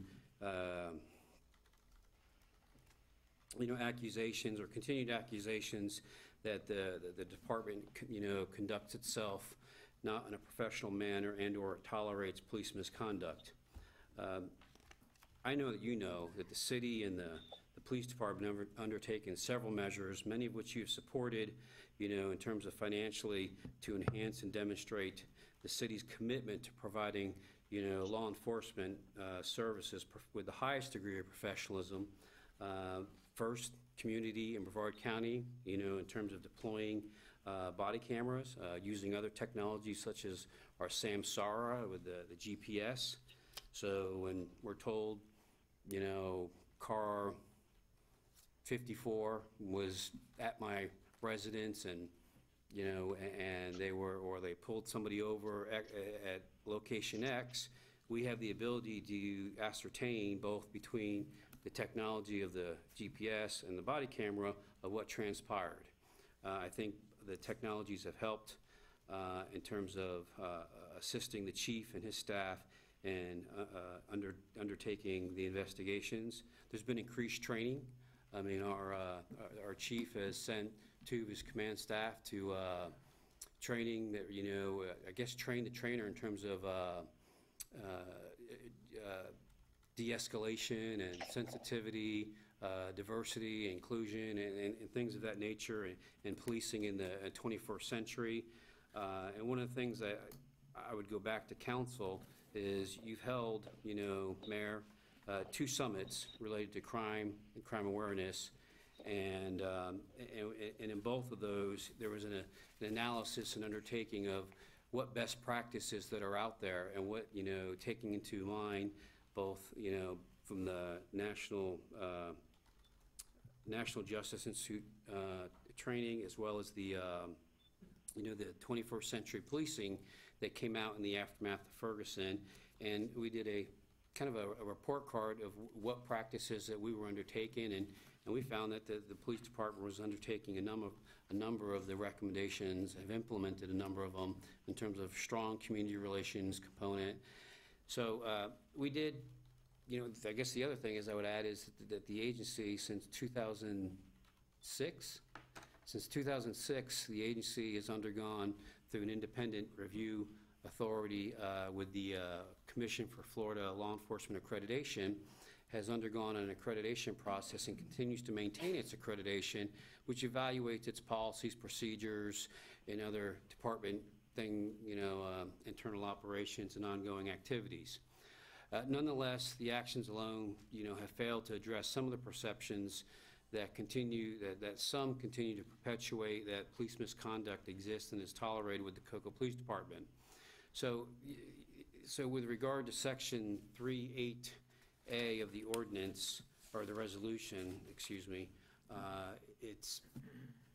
it provides for the promoting transparency and accountability regarding alleged police misconduct by publicly discussing with the police chief written findings of completed and closed internal affairs investigation reports involving the conduct of law enforcement officers employed by the city pertaining to the use of force or police conduct toward a citizen, so appropriate processes and strategies may be considered by the police chief, to prevent any occurrence or prevent activities of misconduct, and provide such discussion occurs at appropriate time, take into consideration there may be legal matters pressing. But additionally, and that's one component. What it also does is it builds on what the police chief has done in terms of building with the faith-based community, the network, and with a number of pastors and community leaders to create those community conversations to foster a greater understanding, communication, and collaboration between, law enforcement officers, understanding the job that they have and some of the decisions that they have to make in terms of, as well as, the rights of citizens and what the concerns of the individuals and the citizens are. Identifies and will assist the chief in terms of providing that forum to discuss community policing needs, police community relations, promoting programs. We have a number of programs that the chief and the police department have undertaken that, others have looked at. And so it provides an opportunity to promote those programs, initiatives, and strategies to reduce crime and improve community safety. I know the chief's talked about, the last district, town hall meeting, District 4, talked about, the key partner in the reduction in crime has been the community, the number of community watches that have been had, the Park Walk and Talk program, the community relations program, and the community policing. It also provides an opportunity, and related there too, the Crime Watch programs to inform and educate the community regarding crime awareness and prevention, as well as to discuss potential strategies to generate community interest and involvement in crime prevention to deter crime. And then lastly, or two more things, review and advise the chief on community-related matters or concerns, which, that might be expressed to the police, or referred to the COCO Police Community Relations Advisory Committee, either by the police chief himself, or if a resident comes up, expresses a concern, you have the ability to refer it to the Community Relations Advisory Committee. So there's a narrowly focused group, of stakeholders that are looking at that issue and could, report the findings to the chief, and if necessary, provides a mechanism to provide written findings back to the council. And I think at the end of the day, what it really does is it works to strengthen and ensure throughout the community, fairness, in terms of both from the law enforcement and the citizen side, and the application of equal protection under the law in the context of law enforcement. The composition, one of the items that was recommended by council was that you would like to see the appointment of a member representing a civic organization. The composition would be 7 members, and we define civic organization more specifically as the head of any religious establishment, faith-based organization, or nonprofit civic-based organization that has a substantial operation within the city. That'd be the 6th member, and the 7th being a member of the appointed by the Coastal Florida Police Benevolent Association. In terms of the appointments, each member of City Council shall appoint 1 committee member consistent with the requirements of our existing board appointments. And then you would, as a whole, council would appoint 1 member at large who would represent that civic organization that you determine to be the organization to serve on the committee. The terms of the committee would be staggered. A committee member's term would run concurrent with the term of the council member. So if a new council member is elected, the new council member gets the opportunity to appoint a person they believe should be on the committee. However, the term of the civic organization committee member appointed at large and the Coastal Florida Police Benevolent Association shall be 4 years. And then finally, one of the things that we think is important, when we research this, is one of the best practices out there was to ensure that, prior to members, I think, it's a unique culture, unique, operation. They certainly have to balance a lot of interest, that must occur, and is to make sure that within 30 days of being appointed to the COCO Police Community Relations Advisory Committee, they'd be required to attend, a new member, a brief and general orientation about the command structure and operations of the city's department, which would also include conducting a citizen ride-along with a non-duty officer. In terms of budgetary impact, we use quarterly meetings, looking at utilizing existing staff resources to provide administrative support. Obviously, there might be some expenses which we believe would be minimum in terms of conducting the orientation. In terms of the ride-along, I don't think there's any additional expense there. So with that, I'll return it to council, and with the recommended motion to approve resolution number 2018-97, establishing the Cocoa Police Community Relations Advisory Board. And just by way of background, the city previously did have one in 1990, and in 1997, by resolution, the board was abolished. Speaking with most, some of the history was there was a lack of scope and purpose, and I think this resolution provides that scope and purpose and narrowly defines it to what their activities and their purview would be. I'll return to council. Okay. Yes. You're going to do this effective after the election, correct? No. Well, No. We're talking about it now. I don't know who I'm going to appoint you. May I speak, Mr. Mayor? Yes, sir. Yes, thank you, Mr. City Manager, for the information and your recommendation that we establish this board. Councilman Beaubier did mention that we're going to do this after the election, but what I want to do is make sure that we go ahead and put this into play now, and if we have new council members, they can decide who those people will be. That's right. But we need to go ahead and put it on the books that we're going to adopt this board. Not that we have to choose the members tonight. correct. Right. So your motion, did you make a motion that we accept it? You didn't? I'll make the motion that we accept and Matt, establish. I would really like to weigh in on this. Okay, Brenda, go ahead. I think the idea of the board is a wonderful idea. I really appreciate the time that staff and the city attorney put into drafting this ordinance. They've done an excellent job. It addresses some of the concerns that I had and some of the things that I saw that went wrong as the chairman of the previous board that we had. There is one thing that I would like to see added to this ordinance. I had asked that it be tabled because I really wanted to be there to have a discussion about where I think the ordinance is lacking, but there's just one main issue. I can address the others later, and maybe with a future council get some changes made, but there's one thing I think is vitally important to get put into this ordinance that is not there. Under the section 4 and the committee and the fact that they have to go through an orientation and they have to do a citizen ride-along, I don't think a citizen ride-along one time when they first become a member is anywhere near enough for them to understand exactly what takes place out there.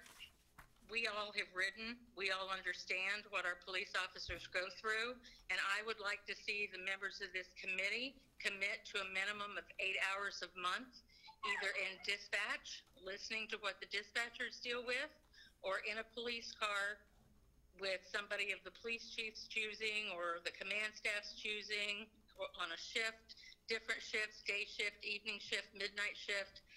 I don't think one time, one night, one day, when you first get appointed, is anywhere nearly enough to get the understanding that I'm hoping these people will have of how our police department police our community so that they can do the job that we need them to do. So I would like to see that changed. If somebody, since I can't hear what you guys are saying, I can only hear a tiny bit. I understand now when the public says that they can't hear our meetings. Exactly why? Because it's almost impossible to hear anything that any of you are saying unless you're speaking right directly into the microphone. So if anybody has any objections to changing this to where the members of this committee need to commit to 8 hours a month, I'm not sure I'll be able to hear you. Matt can relay it. We ask our VCOPs to commit to a certain number of hours of volunteer time each month. I don't think that requesting these committee members do the same thing for a minimum of 8 hours a month is asking too much. I think my comment to that, I think it's a little too much for a volunteer service that they're going to provide. They're not becoming police officers, they're observing. And I believe that the educational requirements go too far beyond and beyond with 8 hours. I do believe that maybe 2 to 4 hours per month should be sufficient for them to have an idea as to what they're dealing with as a board member.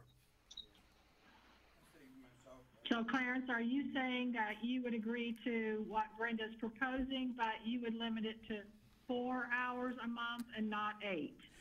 Yeah. That's what I'm, basically, that's what I'm saying. You're absolutely right. I have to go. I have a question of the chief.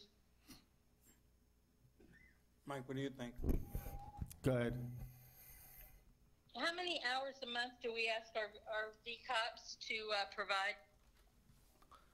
I believe at least 8 hours a month. Our reserve officers, which are also volunteers, do approximately 20 hours a month. Okay, that's why I chose 8 hours a month, because I thought that's what we ask of our DCOPs, most of whom are over the age of 60 and are also doing a volunteer position. I was just trying to keep it consistent.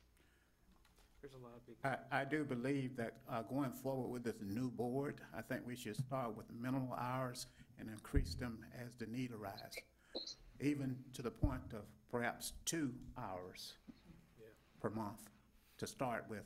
This board will be newly established, and we would have to see what the needs are going forward.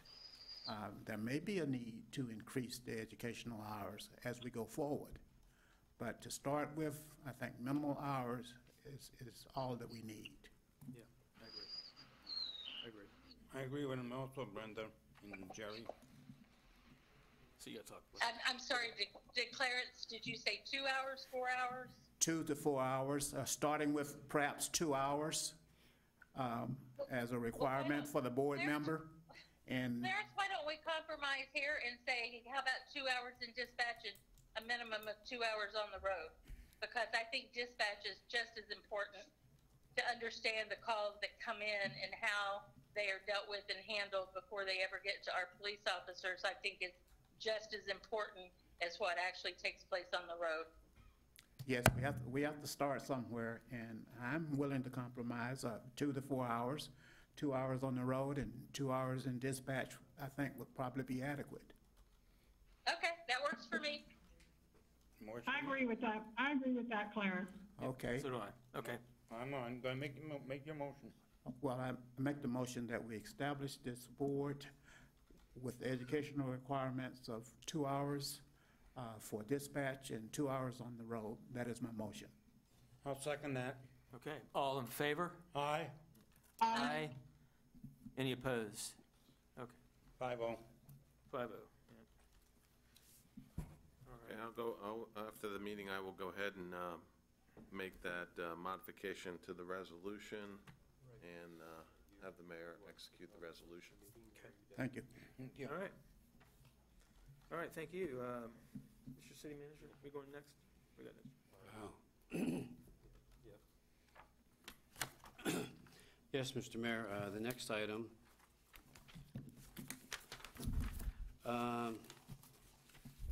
this item is really, I mean, we've had a large debate, this evening, whether it be CRAs or the appropriateness of development, and I think this item is finally come to bear. Staff is seeking direction on amending the zoning ordinance of the City of Cocoa, specifically related to developing single-family development housing utilizing the provisions of the RU 210 zoning district regulations outside of the heart of Cocoa and other infill or redevelopment areas. Just by way of some history, Ordinance 22-90, which accomplished several things. One, it rezoned the consent decree area to RU 2-10. It also revised the relevant zoning district regulations, of which one of the significant revisions was reducing the density from medium to low density. The intent of the RU 210 low density single family multifamily district was to apply to an area of mixed, low-density, multifamily, and single-family residential development in close proximity to major collectors and arterial streets. Essentially, the RU 210 zoning district was designed to promote compact urban infill development, which was functionally connected, to the surrounding community. Up until the mid-late 2000s, the heart of Cocoa, the original consent decree, had been the primary area in which the RU 210 zoning district has been designated. However, as zoning districts typically are, if you take the RU 215 zoning district and the RU 225 zoning district, which is in medium density, if you want to do single-family development, it permits you to do that as regulated by the RU 2-10 zoning district. And that sounds all well and good, but the problem that we're seeing is it's a low-density, single-family, multi-residential development not being compatible with the connected areas outside the development. So if a developer was to develop under the RU 215 multifamily or planned unit development zoning district, that developer would be required to provide certain things, incorporate community amenities, provide usable common open space and recreation, because we have development on the periphery of the city, and when we're developing solely single-family subdivisions, meaning nothing but houses, and there's no community amenities, those subdivisions 10, 20, 30 years from now are going to be problems for the city. They don't promote, there's no opportunity to promote a sense of community. A developer could build more lots on smaller lot sizes, reduced living area, yard requirements, provide no common open space and recreation, whereas there are tree preservation and open space requirements in the PUD zoning district regulation. There are none in the RU 2-10. You know that feeling when the last strip... So,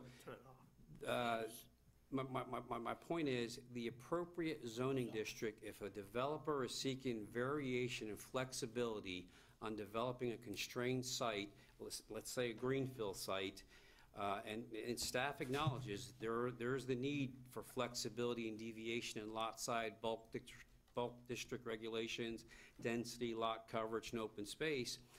But that mechanism is our PUD, our Planned Unit Development Zoning District.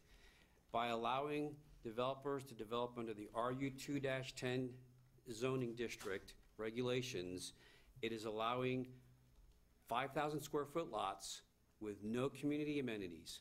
And I'm going to submit to you, as somebody that has been, I am a certified planner, and I've been practicing planning, I've been doing planning, even as city manager going back to 1999, is these subdivisions in the future, most planning experts would opine, when there's solely developed a single-family housing, void of any community space or amenities, are more likely to be prone to devaluation of property values, leading candidates for future blight, yes, albeit decades later, just by virtue of the development pattern and lack of community and identity, and the impacts and the costs will be borne by the residents in the city in the long term, both socially and economically. So there currently is, for lack of a better, it's a loophole, if you will. If you have medium density and you want to develop single family on that property, you can just use the RU 2-10 regulations and maximize your lot yield and not provide any benefits to the residents of that community. We have several PUDs in the city that have been very successful, and they provide those open space, and they are Emerald Lakes, Adamson Creek. Matter of fact, I mentioned in the staff report that take Fern Meadows. You have phase 1 of Fern Meadows that was developed similar to in a fashion like RU 210. It was designed, engineered, and ostensibly permitted in the county, then annexed, and then Fern Meadows phase 2. They're distinctly different. In Fern Meadows 1, you have house, no open space, no park, nothing. You get the Fern Meadows phase 2, developed under the city's PUD standards, And you have that flexibility, you have that design, you have open space, you have a park, you have a pavilion where people can congregate and have a sense of community, a meeting room. Where, I mean, I think of, notwithstanding the fact that in the short term, it seems like it's a great thing, Lakeside Palms West, but where's the community gonna meet? In the block? There's nowhere else for them. There's no sense of community when you just allow a developer to come in, maximize, put lot with no community amenities. And I think, I know we have one that's already occurred, and staff is seeking direction and asking council specifically to direct staff and the city attorney to initiate a zoning amendment which provides and regulates that the RU210 zoning district be generally applicable to the heart of Cocoa area and other urban infill or redevelopment areas. And further, the RU210 zoning district not be permitted to be used as a basis for developing single-family development, especially for larger subdivisions and greenfield sites, based on the lesser development performance standards contained in other zoning districts. I think these are going to be the areas that we're going to be dealing with 10, 20, 30 years down the road. Yes. And I think we're doing a disservice to our residents. We already are. I mean, we've had, Adamson Creek, that mothball subdivision has come back. Yep. They are providing community benefits and amenities, and they want to amend it, and we're understanding there. But if they didn't have those amenities, I mean, even Lost Lakes, you have amenities. If you didn't have that, and you have nothing but houses, where's the sense of community in place? Well, you had that problem at the Addison Creek. Remember they weren't building that pool and everything? Right. And they have. They made them do it. And I believe Emerald Lake is the same way. They built their houses where there's a community activity. There's actually a walking trail there. Actually, there's a boardwalk that cuts through the wetlands, Don needs to speak into the mic because you can't hear what Don is saying. Is that speaking? Okay, I'm sorry. Can you hear me now? Yes, I can hear you now. What I was saying, the developments up by my way, Addison Creek and Emerald Lake, they went with that theory of building a community relations area where the people can congregate and they don't have to hang around the middle of the street. Otherwise, you get developments like Fern Meadows. There's no, I don't believe there's a pool and a community pool there or anything, is there? Not for phase one. For phase two, there's a park, there's a pavilion, there's tennis courts, a basketball court, and there's a walking trail, I believe. We should have it like that. You don't always have to have a community pool, but it is important to have, some green spaces, maybe a walking path, maybe a playground area for the children. So what this is referring to is livability of the development. Yes. In and of itself. So I think this is really important for the city to look at, especially in the heart of Cocoa, because of the fact that that area needs to be developed. It needs to be, we need to stimulate the development in that particular area anyway. So I think this is a move in the right direction. Yep. Okay, I make a motion that we approve that amendment. I'll second the motion. Okay, all in favor? Aye. Aye. Aye. Any opposed? City attorney and myself and planning staff will work on and bring something back. Okay, thank you. Thank you John. very much. Good job. Thank you. That's a big deal. Thank you. Seeing a second application come through, just kind of like when, Yeah. Yeah, nice Yankee shirt. Yankee? All right. I said nice Yankee tie. Okay, Jack? Yes, sir, thank you. This is item number 8, number 1 under city business, to approve a resolution amending the FY 2019 budget to allow the additional work on the groundwater filters number 5 and 6, to authorize the city manager to execute and approve change orders. Number 3, to purchase order 72151, project WS18FM, to approve resolution authorizing the city manager to approve and execute change orders in an amount not to exceed $25,000, approximately 5% of the remaining work. This item had come before you previously, but we did not approve a contingency with it. We've gotten through the construction of one of the filters. We have some additional work that's outside the scope. So we want you to, we're asking, requesting that you approve that change order, as well as also establish a contingency for anything that might happen on the next filter. If you have any other questions, I have. Okay, motion to approve. Second. All in favor? Aye. Any opposed? Okay. Commissioner Gerber, thank you. Chief. Okay, Chief. Chief Prince. Yes, Mr. Mayor, this is requesting approval to temporarily increase the number of positions or head count in the fire department for a part-time administrative secretary for up to 90 days, while the full-time administrative secretary is out on a leave of absence without pay. Motion to approve. Second. All in favor? Aye. Aye. Thank you. Any opposed? Okay. 4-0. Chief, thank you. All right, Jack? Yes, sir. This is item number 3. It's a multi-year contract to approve the final ranking of the firms for the RFQ 19-04 COC, Construction Manager at Risk Services for the water and wastewater plant projects. To authorize the city manager and the city attorney to negotiate and execute a multi-year contract with the 3 top-ranked firms. This is a new process, the Construction Manager at Risk. We've got 3 ranked firms we're bringing to you, and I'm here to answer any questions you may have. No questions. No questions. I'll second. All in favor? Aye. Aye. Aye. Any opposed? Okay. At least 4. Passes 4 at least. Okay. Let me ask Jack a question. Yes, sir. Jack, did you see on the news where there was a major break in Orlando? Did he see it? Yes, I did. Did you participate in repair with that? I didn't participate, but I was only about a quarter of a mile away. You were a quarter mile? Mhm. The pipes were 50, 80 years old or what? 80 years old, 20-inch water main. Wow. 80 years old? And it 80 flooded years old. cars. Yes. It flooded the entire street like a pool. Like a pool. Water 3-4 feet deep. Wow. It's repaired now. It is repaired, yeah. Great. Yep. I just want to know if you were up on the news. I saw it as soon as I woke up that morning. Yes. It's amazing. It's amazing. Okay. Well, that's it for that part of the agenda.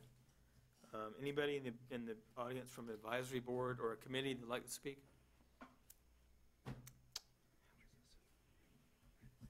Henry, I had my say, and I hate to see you go, young feller.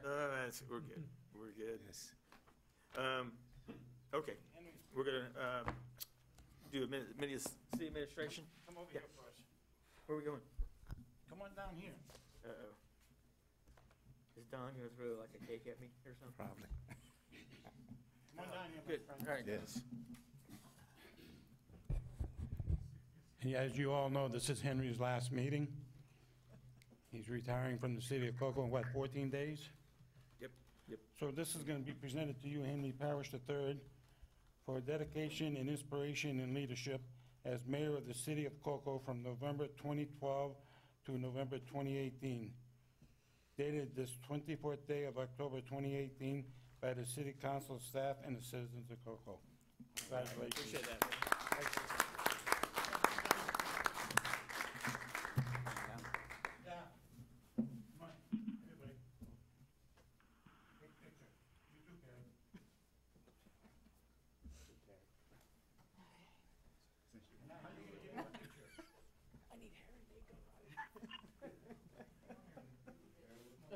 We don't have that.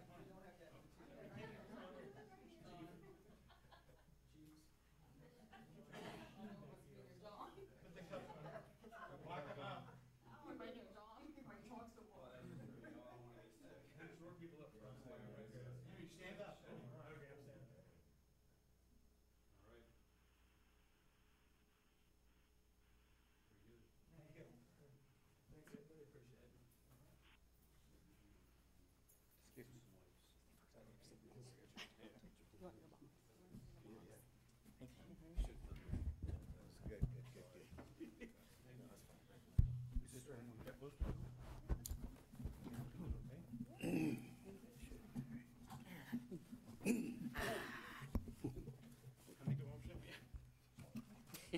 Wait a minute.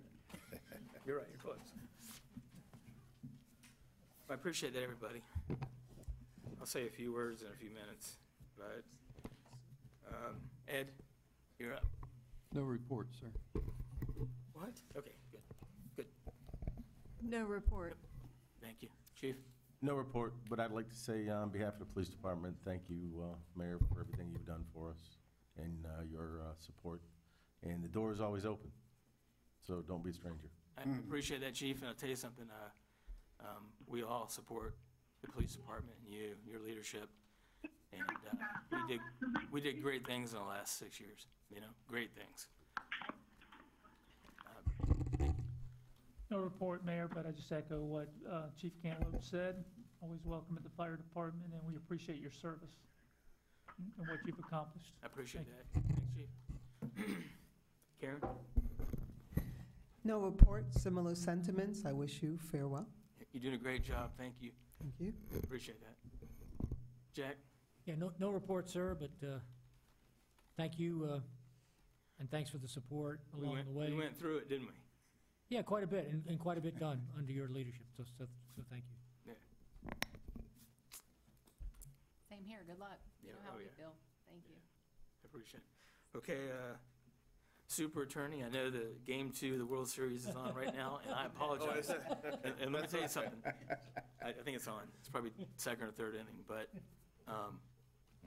yeah, what do you want to say? The Red Sox will, Yeah, of course. they can wait, Mayor, but I just want to say, the last 6 years, it was a term well spent under your leadership, and I wish you all the best.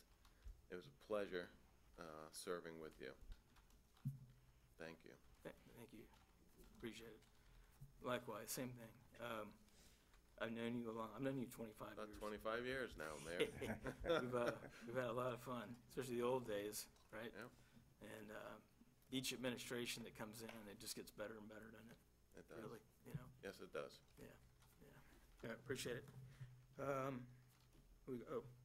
Matt, Assistant City Manager, how you doing? Good. I do have one announcement to make. November 8th at 6 p.m. in the Cocoa Civic Center, there's going to be a public meeting regarding the waterfront reconstruction. So those interested parties that want to provide some input, there will be conceptual drawings of the T-Dock day slips and then the boardwalk promenade, essentially all those structures that were damaged from the hurricane. There'll be a conceptual drawings that propose the new structures. We're just seeking any input from those members of the community that use these type of facilities and have that kind of knowledge that they can provide in the build out of these structures. They're going to be long-term, and we want to serve as many people as possible with them. And that's November 8th at 6 p.m. And then the final thing is, Mayor Parrish, just want to thank you for your service. We all serve the will of the people. I think you've certainly done that. And sad to see you go, 2 years shy, but I think you did what you felt you needed to do, and staff will continue to improve the city and work with any member that represents the citizens. So thank you for your service. Yeah, thank you. Appreciate it. Mr. City Manager? Mr. Mayor, I have no report. Like many others, I want to thank you for your leadership and your passion for the community. It's always evident. If you don't know, you wear it on your sleeves. That's a good thing many times. And it's been a pleasure to work with you. And I know, regardless of whether or not, I've heard this from many citizens and business owners, whether or not they always, maybe they agreed to disagree with you, they always knew, and staff always knew that at the core, you had the interest of the community, moving the community forward. And so we appreciate your leadership, your vision in pushing us, as we tried to accomplish things over the past 6 years. Sure. So we look forward to your continued civic engagement. Oh, yeah. And look, thank you so much. It's been a pleasure. Thanks, John. Appreciate it. As we go to council, Mr. Ripple? Yes, Mr. Mayor. My sentiments as well. I think you've done a great job over the past 6 years. You and I have been friends for over 40 years. Yeah. Knowing you from my professional career at Woodstock Health Systems, knowing you then, it was a pleasure then, and it's also a pleasure now to be associated with you. now that you won't be in office, I'll get a chance to visit the bed and breakfast more often without fear of sunshine. So, thank you for your service. Job well done. I appreciate you and wish the best for you going forward. That's it. Mr. Whipple, I appreciate that. Thank you. Get Jerry, once you get Jerry, that way she can hang out. Yeah, okay, let's do Jerry. Jerry, Yes. you guys say anything? Yes. Henry, as you know, I am attending the Florida Redevelopment Association conference. Otherwise, I would be there beside you tonight to say to you in person that it's been an honor and a privilege to serve the city of Cocoa with you. I wish you all the best in your future endeavors. And, I can't say enough about how much I appreciate your mentorship, your guidance, and all that you for not just for myself, but for the city of Cocoa. And you will be greatly missed. God bless. Thank you, Jerry, appreciate it. And I'd like to say, I don't have anything really except saying thank you for the last 6 years that I've served with you on the city council, and I tell you, we had our ups and downs, but we've always come out on top. And we both thought the same way as we all do up in here on this side, is to work for the city, of the interest of the constituents of the whole city, not just one area. We work for the whole city. Absolutely. And making it better and everything, and for that I appreciate and thank you very much for a good 6 years, and catch you on the road. Yep. Thank you. Yes, sir, I appreciate it. And I'm kind of upset.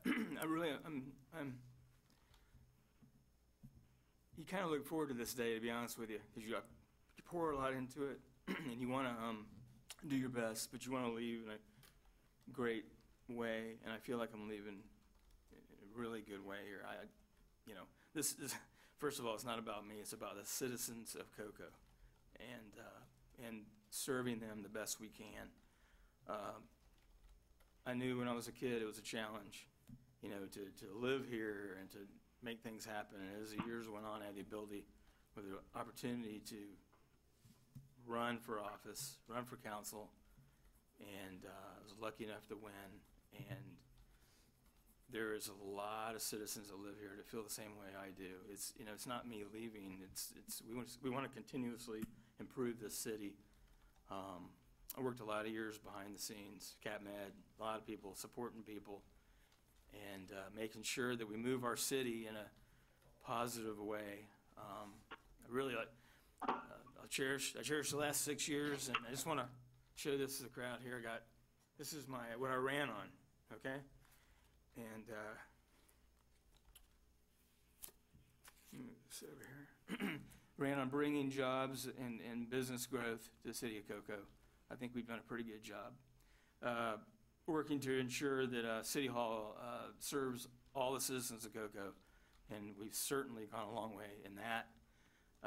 Giving the police chief the tools to reduce crime, I think we've done that, safety, right? And making sure the fire department has the support to make our lives safer, okay? And I'll tell you, and Chief Prince, hopefully you got what you needed. It's a never-ending battle on everything we do in the city. It's, you build some fire stations and then everything's ticking down. I'm joking, but you always got to work on safety in every aspect of your city life. And I just want to say this, that something I ran on in 2012 that was not popular was probably, I'll explain it, was running on changing the image of Cocoa. I've heard this from current candidates, and I've heard, and it wasn't a popular thing when I brought it to the forefront, but I can tell you right now that we've come a long way. There's actually a lot of communities out there that recognize how well we are doing, our financial situation, our downtown, our great people, our high school, the football team, we're the center of the county, and a lot of them, they love it, like it.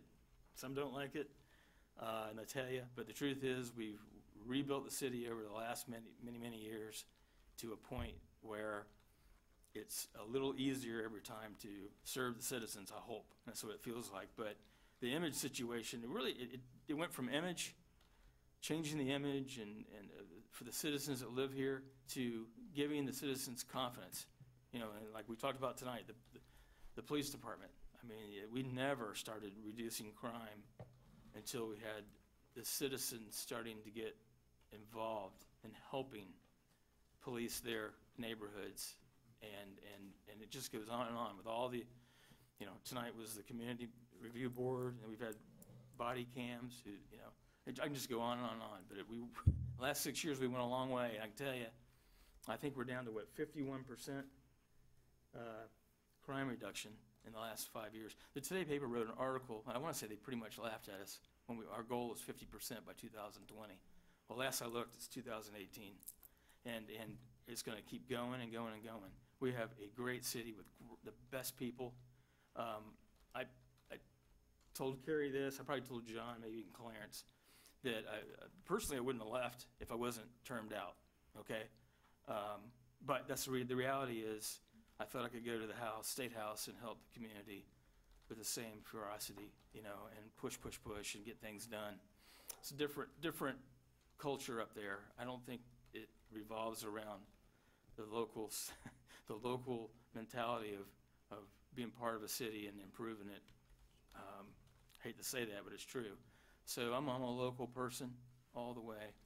I love my city, and I'm not going anywhere. I'm going to make sure that Cat Mad and I are going to sit together and man some meetings and make sure that we bring new people in and get involved and keep it going. I'm very, very happy.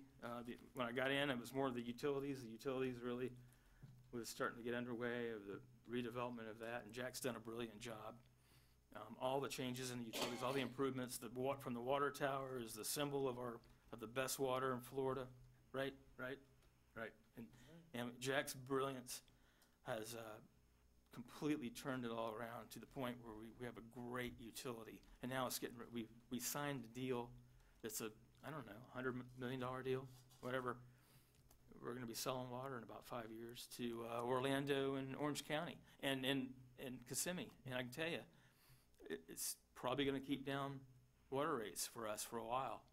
But we have you know, that's just goes on and on. But every aspect of the city I'm interested in. And just remember, folks, it's not about me at all even. It's about the citizens of Cocoa getting served like they've always deserved, and they didn't get it for a long time, but they are now. And we can always improve things.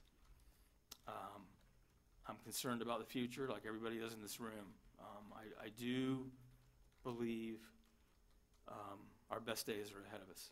I do believe that. And, you know, our redevelopment that we've engaged in and planning is a big deal. I'll just cut it short, and I just want to thank the citizens of Cocoa. It was an honor to serve as mayor, and I appreciate everyone in the city working with me. It's been a great run, and I believe I know the formula to keep it going, and I appreciate that.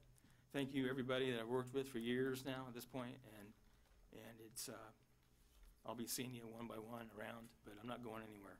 So that's it. Thank you very much. Anybody want to close?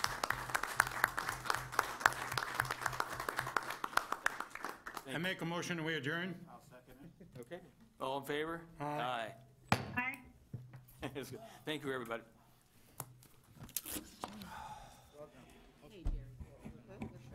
I talked too much. I don't know.